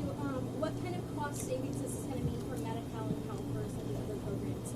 Well, that's to be determined, and that's a good general question. And we've discuss that, someone asked the person I asked that question to answer it to you as well directly. So the Medi-Cal Rx program buys all of their drugs directly, and so we're still in conversation to see how much this would be of help to them. So we are actively talking to health plans, talking to our own California purchasers such as CalPERS and Medi-Cal, and we don't have those exact numbers today, but we're absolutely seeing what the largest purchasing power can bring.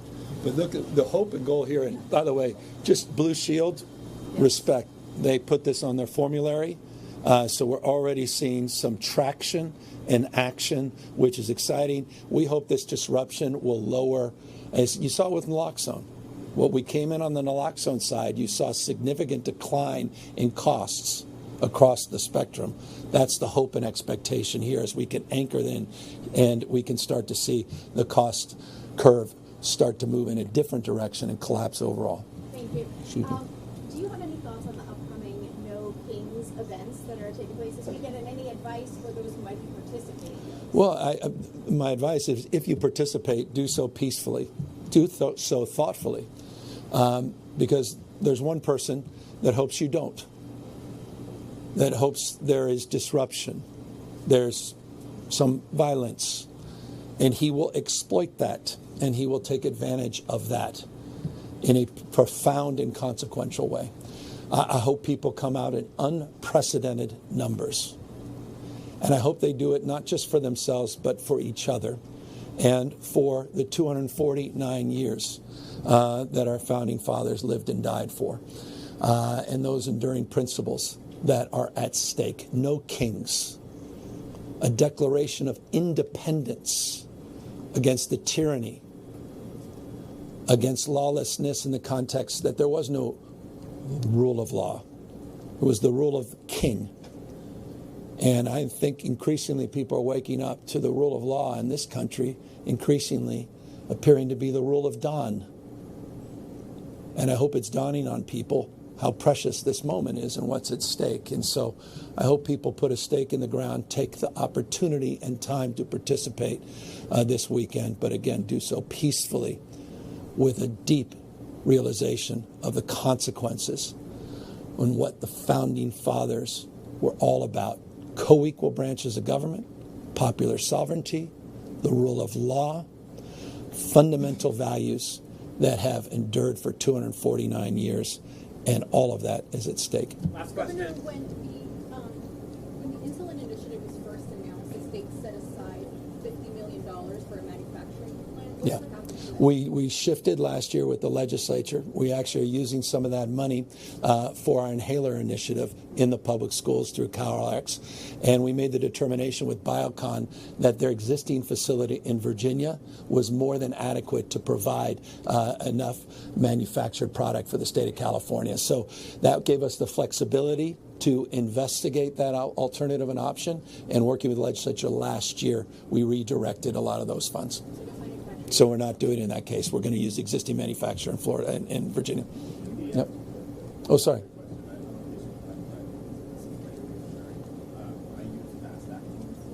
Yeah.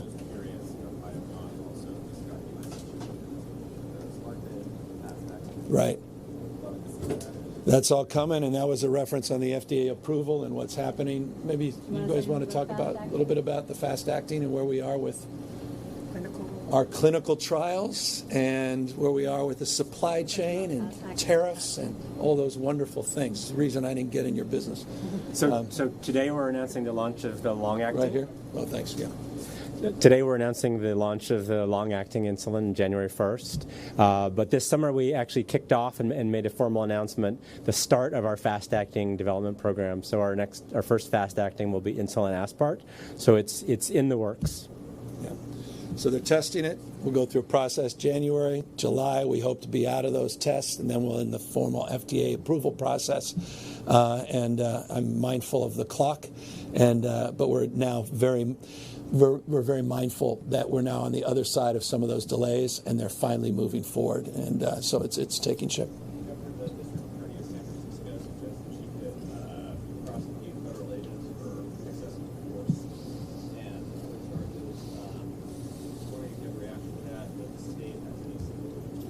Well, if you break the law, you're subject to the laws of the state. Just because you work for a federal authority doesn't mean you can't be mindful of state laws.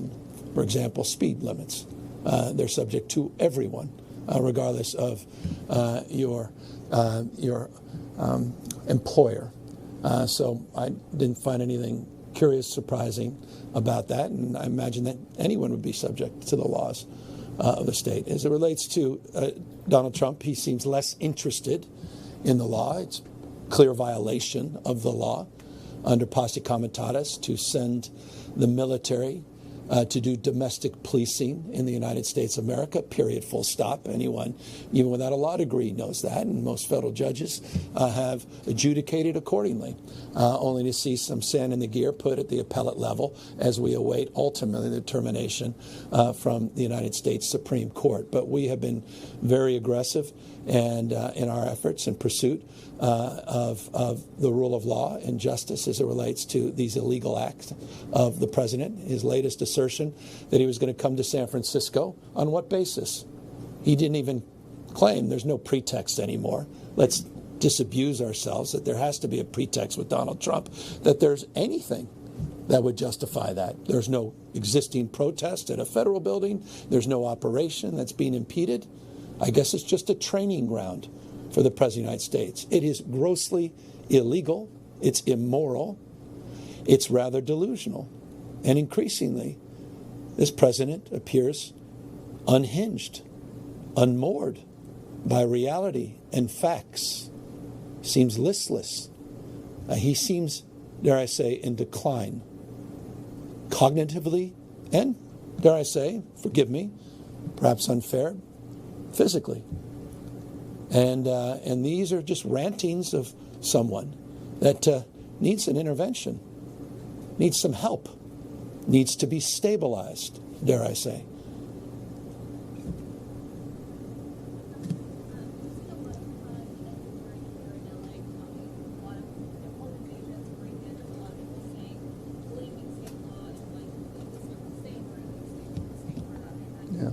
Well, as you know, laws are pretty clear in terms of the responsibility and accountability. Once someone has been accused and ultimately found guilty of these laws, they will be held to the letter of the law, and they should be prosecuted, period, full stop. But on the fundamental issue, I would refer to you to some of the work we've been doing in partnership with local government.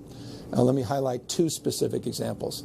An additional $1.1 billion of new grants that we provided the DAs across the state, sheriff's departments across the state, as well as local police departments that are part and parcel of a crime safety plan that focuses on retail theft, focuses on petty theft, focuses on car break-ins, vertical prosecution grants, hundreds of millions of dollars that we've distributed over the last few years to help support the investigation and prosecution of those crimes. We also recently built on a very successful program we've done in San Bernardino and Bakersfield, specifically launched in San Francisco and Oakland a few years back, and that is our effort to saturate with the California Highway Patrol these preemptive strategies with our strike teams to address some of those concerns around crime and violence. We recently announced those enhanced partnerships here in LA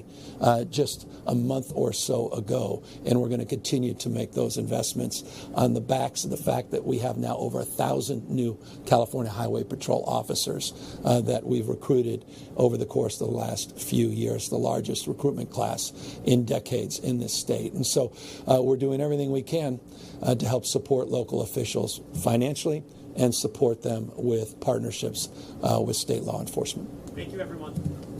Governor, question on inhalers really quick. Oh, good. Okay. Thank you. See? I'm my inhaler expert. Yeah. Some medical researchers I spoke to recently are concerned about introducing greener options for inhalers into the market and what that can mean for large companies. What propellant is being used in the inhalers that you're creating? Is that going to match what's coming up in the market? Great. Well, we're very happy to know about that. So we're in the process of taking proposals, and so that'll absolutely be a critical component of what we're looking at. So our goal is to get in. All right, you've been listening in to Governor Gavin Newsom in California, as well as some healthcare officials discussing their new plan to cut insulin prices. We've got some other live events to get to, but we're going to take a quick break. Your time is 3:18. We'll be right back.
Welcome back to Live Impact News. Julie Kay here. It is 3:20. Got another live event to get to out of New York this time. In New York City, the governor is speaking about anti-terrorism measures on public transit. I know she's joined by the Attorney General there, so we're going to see what they have to discuss. I believe they're answering questions now about a recent court win, they're saying. The general New York economy issue. No, I have. I think right before we went to the Middle East, I'm ready to follow up on that conversation. His comments yesterday. You haven't talked to him since? Not since yesterday, but certainly right before he went to the Middle East. I spoke about this. I called directly. I said thank you for the $187 million, but what about the $12 billion? And I would think he thought this was just a reaction to what was happening with the shutdown. But I also said this is bigger than that. You know, this is something I fought for as well. I had to work with Phil Murphy, Governor Murphy, and Jano knows the long history of presidents saying yes or no, governors from New Jersey saying no, governors from New York not work. So this has had a long, sordid history, and we were the ones who could get over the finish line with support from Senator Schumer to get the federal dollars, but we had to get the arrangement between our two states, and so I'm just going to continue making that appeal, talk to him again real soon on that for sure. Evan, go ahead. Hi, Kevin. Have you given any thought, you've got a couple of projects coming up, most notably IDX, that may have some reliance on federal funding. What can you do to build a firewall from this sort of capricious action in the future? Is there any way to fund it fully by the state? Well, the best firewall is to win Congress next year. So in January 27, we can stop the insanity. So that's one firewall that I'm actually focused on. This is not a political event, so I won't repeat that. But, you know, we're already making the investments now. And so, I'm considering down the tracks. IDX is happening. It is happening. And come hell or high water, we're going to deliver on that. But I believe that this is a short blip in our history, that the need to have the federal dollars kick in can come down a little further down the road, and we can make that happen. Is that accurate? Absolutely. Okay. That's happening. We're going to make it happen. Last one, on topic, Jack One. Speaking of punitive measures and exacting revenge, General, I wonder if you might speak about the indictment that you're now facing and what Is that on topic yet? Ish. We talked about retribution. Talked about it. Yeah. And what some are seeing as a pattern with the administration of extracting revenge from political enemies. Well, it's also, I will let her answer for herself. She's certainly very more than capable. But it is absolutely the weaponization of the Department of Justice. And that's what's so scary about this. That no one in this country is safe if you stand up against this administration or just do your job, as our Attorney General has been doing, that you are now in their crosshairs. And so, I have confidence in our Attorney General to be able to withstand what's coming, but these are dark, scary days. I would say what she said. But first of all, the decision was based on the Administrative Procedure Act, an arbitrary and capricious act by this agency, an unlawful act. And so too is the indictment. It's baseless. It's nothing more than retribution. Retribution for basically doing my job. For doing my job following a 2-year investigation and a congressional hearing. It wasn't political. It was based on facts and the application of the evidence. And the judgment was sustained. The amount of the disgorgement was what was dismissed.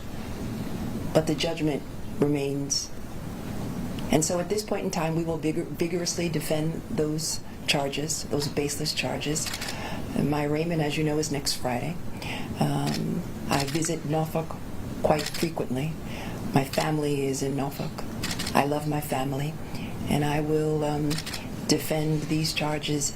And I want everyone to know that it is completely baseless and I am totally innocent. Thank you. Thank you. Thank you, everyone.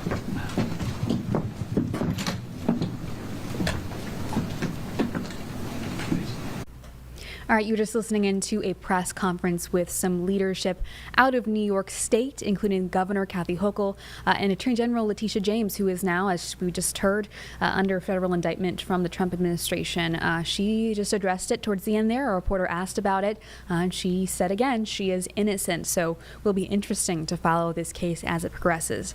We're going to take another quick break. Your time now is 3:26. We'll be right back.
Welcome back to Live Impact News. Today is also National Feral Cat Day. So we have some shelters around the area that are raising awareness, as Mecklenburg County is home to thousands of feral cats.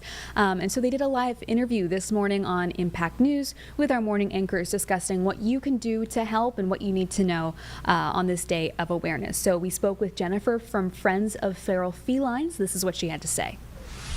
Joining us this morning on this National Feral Cat Day is Jennifer Barthel with Friends of Feral Felines. Jen, you and I know each other. We have gone through the feral cat situation in my neighborhood. She has been a godsend to walk me through every step of the way. So I understand, but help everybody understand.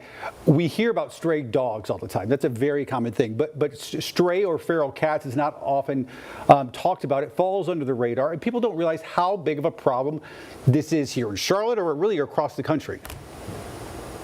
Yeah, it's thanks first of all, Ben, for having me this morning.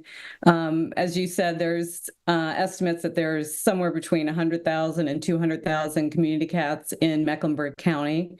It's very common. This is community cats are common across the world. It's not until you see them in your backyard that maybe you're aware that they're there. But it's very common for cats to be wandering outdoors. We call them community cats. They're unowned. Typically, they are unsocialized, which means they're not used to interacting with humans. So they're not candidates for adoption typically. So the best thing we can do for them is to TNR them. I like that you call them community cats. I was sharing with Ben prior to this. My grandmother down in South Carolina became the person known for taking care of, at least feeding those community cats. But we're talking about actually wild animals. And as you said, they aren't suitable for adoption. So the biggest, most important thing is actually trapping them. Explain that process and what people should do. Where should they start? Yeah, great question. So TNR, or sometimes it's also referred to as TNVR, stands for trap, neuter, or spay and return. The best place to start is with an organization like Friends of Feral Felines. We can provide traps, so we loan traps. We show people how to safely use them. We'll connect community members with resources in their area. So clinics that will actually do TNR appointments, and then we'll actually kind of guide you through or mentor you through the TNR process. And I am one of the people who has benefited from that. Every cage I ever got has been from Jen. Okay. We've trapped about 10 in our neighborhood. What about, because I know, Jen, when we first saw the first feral cat in our neighborhood, and she was in bad shape, and that's what started all 2 years ago. I was like, you want me to trap this thing? Like what? I don't want to trap a cat. Not understanding the process, and once we did once or twice, it was a bit easier. Right. I think we've saved an entire neighborhood of cats now. But for folks who say, I don't want to trap a cat, it sounds unpleasant. Explain what happens if we don't do something. Yeah, if you don't do something, then one becomes many, right? You're the perfect example of this. You thought it was 1 or 2, and it ended up being 8 and some kittens. So female cats can get pregnant as early as 4 months. They can have up to 3 litters per year, with the average litter size being 3 to 6 kittens per year. So you can see how that can quickly add up and become a bigger problem than 1 or 2. And it's important to neuter the males too. Males will wander up to several miles to find a female cat in heat. So it's very important. If you feed them, we say, then fix them. Good point there. So you're saying community cats, but explain the difference between a stray cat versus a feral cat, because there is a difference, yes? Well, feral is used to refer to cats that are like truly unsocialized. You can't approach them. They're not going to come to you. You're not going to be able to touch them or interact with them. Community cats is kind of a broader term, so it encompasses feral cats, but also cats that may be slightly more socialized. Maybe they'll approach you but won't let you touch them, or maybe they'll come to the caregiver and allow them to touch and interact with them. So kind of, feral refers to cats that are just truly unsocialized, and community cats is kind of that broader term. And finally, Jen, what are some things people can do if they don't want to say TNR or a trap and return? What are some other ways that folks can help an organization like yours? I would say donate. So Friends of Feral Felines is 100% volunteer-based nonprofit. We operate off of donations, so donate to Friends of Feral Felines or other organizations in your area that do or support TNR, or volunteer. If you don't want to trap, we're always looking for people to do help with transportation, provide information to community members. So, learning and educating others in the community is a really great way to contribute as well. And sometimes you don't have a choice. Sometimes the cats choose you. And now I'm on a daily allergy pill. Mister, I'm not a cat person. And all of a sudden, I'm the biggest cat person of them all. I'm taking pictures of them on vacation. I love it. I love it. Jen, thank you so much. I appreciate you making time for us and talking about an issue that I know is super important to you, and now super important to everybody in this newsroom because I talk about it all the time. Yes. All right, Jen, thank you. All right, so I already have a cat, but Jeb Goldman is here. Oh, yeah. And he doesn't yet. Oh, yeah, my allergies would love that. There's thousands out there. Hey, Ben said it himself. He's got allergy pills. Oh, that sounds like a really fantastic routine. No, they do great work, though, and Jennifer's great. We've had her on before. You can also get allergy shots, people. Yeah, more shots. Hey, we can't wait. They test you for all the things you're allergic to, and then they just put it into one syringe. That's kind of like the excitement of figuring it all out. It's like, ooh, what's this gonna do? Which you should try with a cat. Oh, great. So we'll see about that. Something else we want to get to today is yesterday CMPD released their third quarter crime reports. So actually reporting a decrease in crime, the biggest specifically in violent crime. So some good news. Officials gave an update yesterday. Our Jesse Pierre was there, and this is that full clip so you can get the full scope of what they said.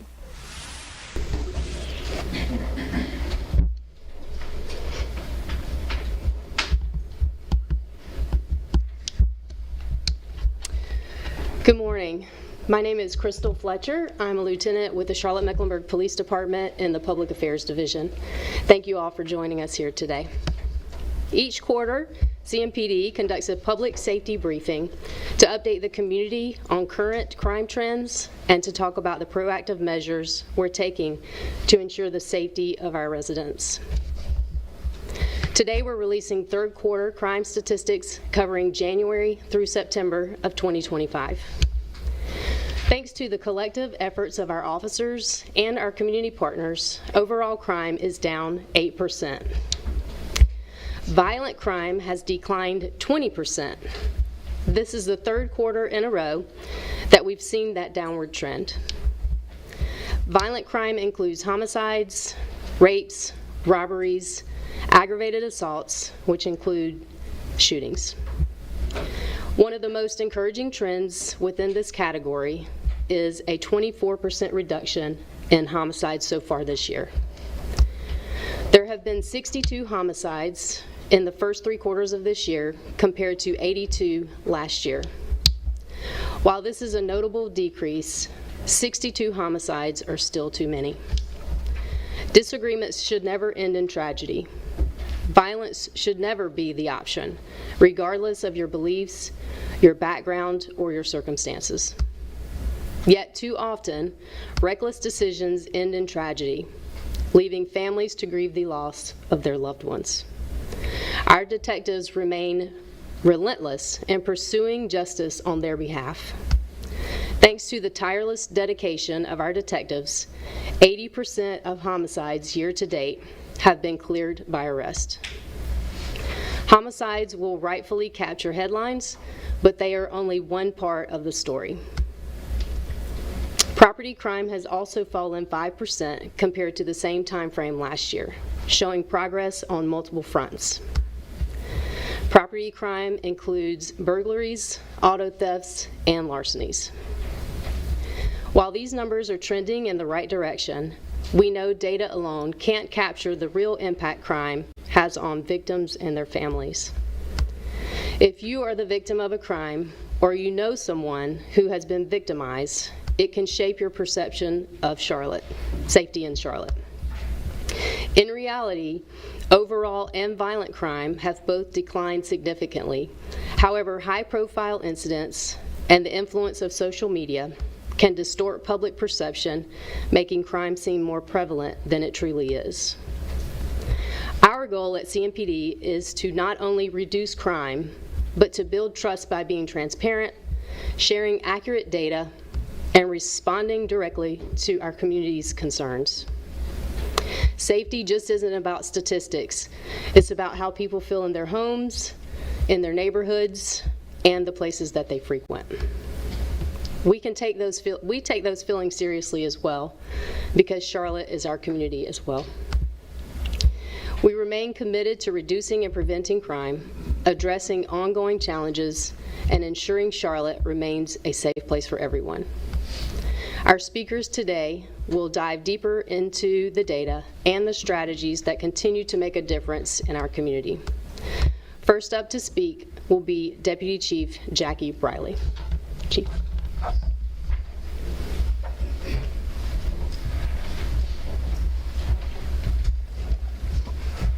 Good morning. Thank you all for being here. I'm Deputy Chief Jackie Briley. I'm over our patrol operations for CMPD. I'm here to say a few things and then we'll answer any questions at the very end. On a daily and a nightly basis, our patrol officers respond to 911 calls. These calls can consist of emergencies, traffic concerns, violent and property crimes, as well as quality of life concerns in our neighborhood. Our officers are focused on keeping Charlotte safe, preventing and reducing victimization, and strengthening our bond between CMPD and the people who live and work in our community. Patrol officers are the most visible and the most vital part of our job. They're in our communities, they're building relationships, they're deterring crime, and they're providing services to our Charlotte residents.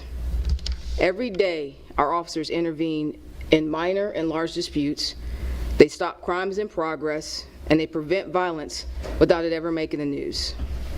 Year to date, CMPD's had over 700,000 911 calls, with over 400,000 police interactions.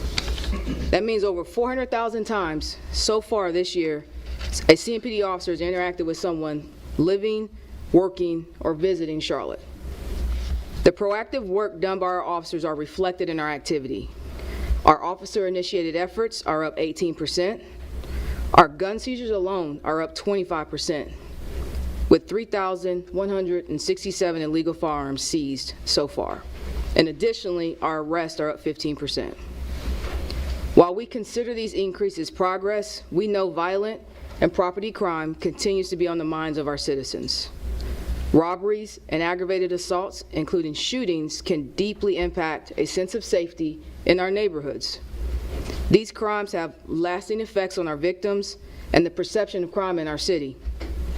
Knowing the substantial impact of robberies and aggravated assaults, CMPD remains steadfast in proactively addressing these areas. The stats reflect a continued decline in these categories through the third quarter. During this period, robberies have dropped by 22% and aggravated assaults by 19% compared to the same time last year. These are the results that reflect consistent, behind-the-scenes efforts that make a real impact. While these numbers we share today reflect our entire city, spanning all 13 divisions and our airport, we recognize the recent events, mainly in our Central Division, have captured national attention, shaping the perceptions of safety in our city. Our Central Division, which encompasses Uptown, covers 4.2 square miles. That's less than 1% of our entire jurisdiction. We recently spent some time in our Central Division during a community walk the block event. We started at around 11:45 p.m. and went to about 2:30 a.m., checking lighting, discussing concerns with some of the community members, and highlighting the great work being done by our officers and our partners. That experience reaffirmed how making proactive policing and community engagement are making a real difference. Building on that energy and recognizing that violent instances and disturbances sometimes can occur in our busiest entertainment areas, we took some steps to re-implement our entertainment district unit and a new initiative created by the Central Division, the Crown Initiative. You may have heard about some of these initiatives at last week's Center City Partners press conference, but I'll touch briefly on them today as well. Our Entertainment District Unit, or EDU, is a specialized unit that's going to focus on making uptown and South End nightlife safer. This unit works during peak days and nightlife hours, ensuring high visibility and policing around our bars, our nightclubs, and our major venues. The EDU focuses on building strong partnerships with our bar owners, our managers, and our security to prevent incidents before they occur. For us, this is shifting from a reactive approach to a proactive approach, and also having a mindset of holding these stakeholders accountable for what occurs on their properties. With only 11 days of operation, our EDU so far has conducted 43 traffic stops, made 16 arrests, seized 6 firearms, and 284 grams of illegal narcotics. That's in 11 days. The Crown Initiative is a Central Division focus on high-impact effort through increased police presence, strict enforcement, and close collaboration with our community partners. The approach will balance accountability, compassion, and enforcing quality of life laws such as illegal street vending, disorderly conduct, and public disruption, while also connecting those in need with resources like our CARES team, Roof Above, and Hearts for the Invisible. The Crown Initiative is a collaborative effort with specialized CMPD units, the District Attorney's Office, and code enforcement. Our goal at CMPD is to restore public confidence and reduce crime and reinforce a sense of safety for our uptown and South End communities. In fact, this is our goal across our entire city.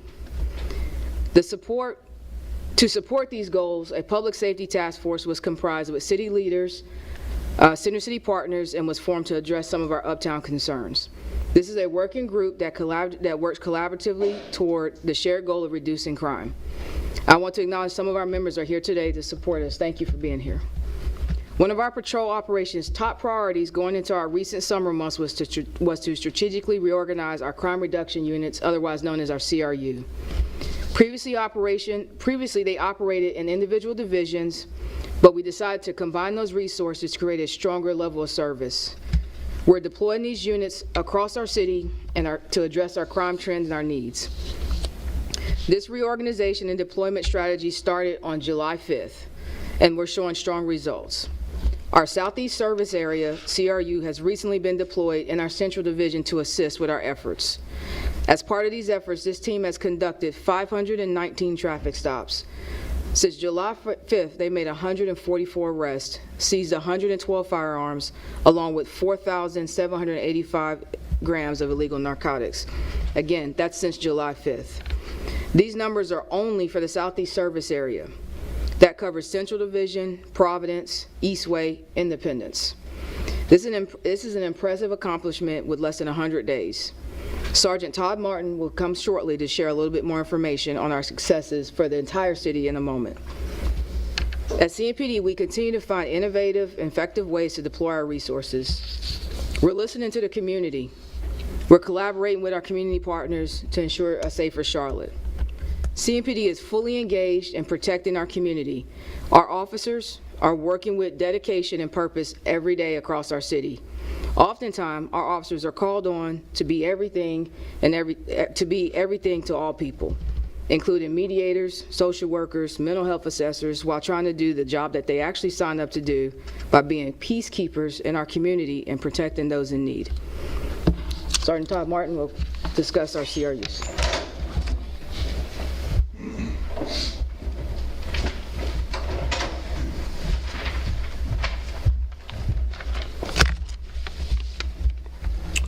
Good morning, everyone. My name is Sergeant Todd Martin. I currently serve as a sergeant over the Southeast Service Area Crime Reduction Unit. Crime Reduction Units, or CRUs, play a vital role in CMPD's work to reduce violent crime. These units work persistently to identify target high crime areas, reducing victimization and creating a safer community. As you have heard already today, overall crime is down 8%. Violent crime is down 20% for the third consecutive quarter.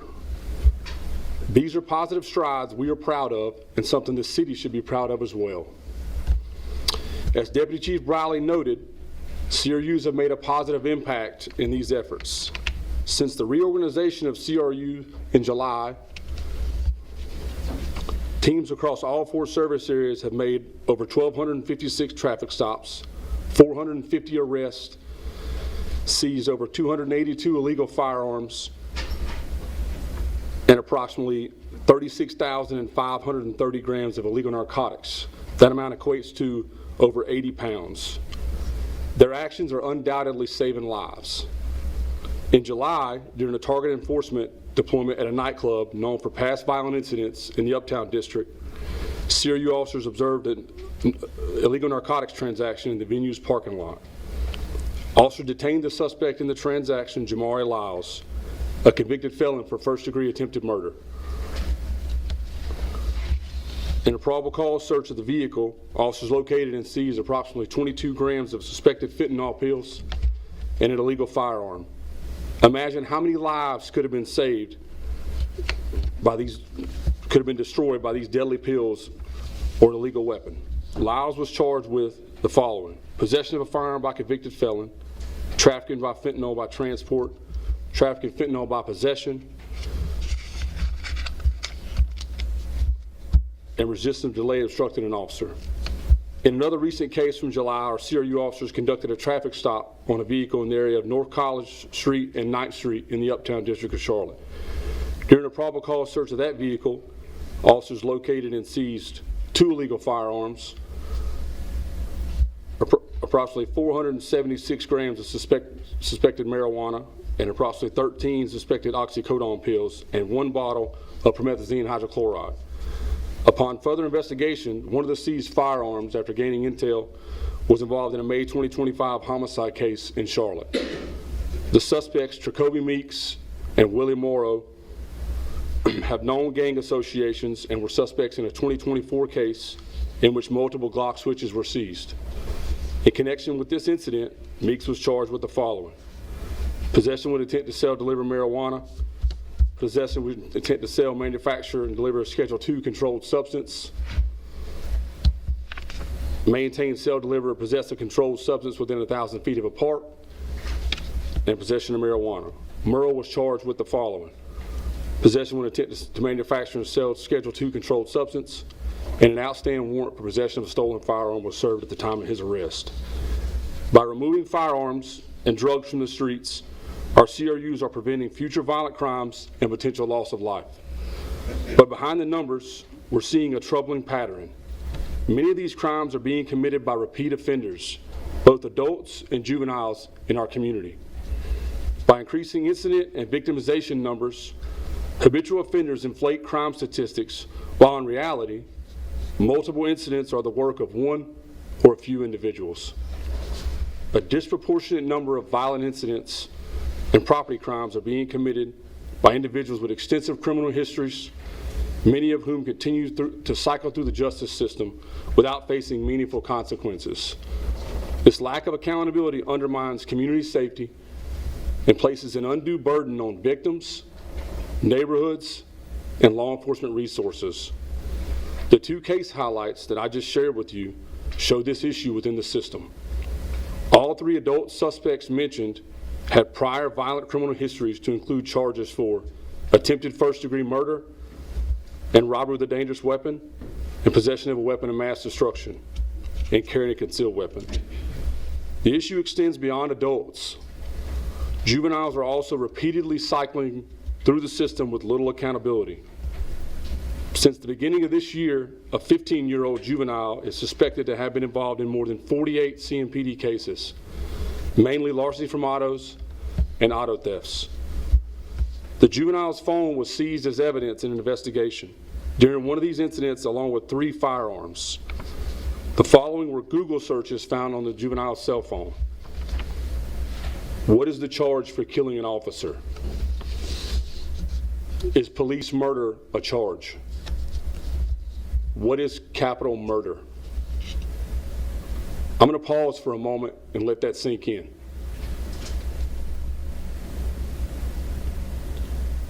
These are the things a 15-year-old in possession of multiple firearms was searching. Since August of 2023, the juvenile has had 111 arrests severely impacting property crime and victimization numbers. Despite the juvenile's delinquency history and repeat offender status, the juvenile was released back into the community in September. The actions of this one individual have led to the victimization of countless residents. Offenders, whether adult or juvenile, must be held accountable. As you can see from just a few examples shared today, the cycle of catch and release does not reduce crime in our community. While the person committing the crimes is ultimately responsible for their actions, others must step up to help ensure they are held accountable. These include families, friends, criminal justice partners, community organizations, and local leaders.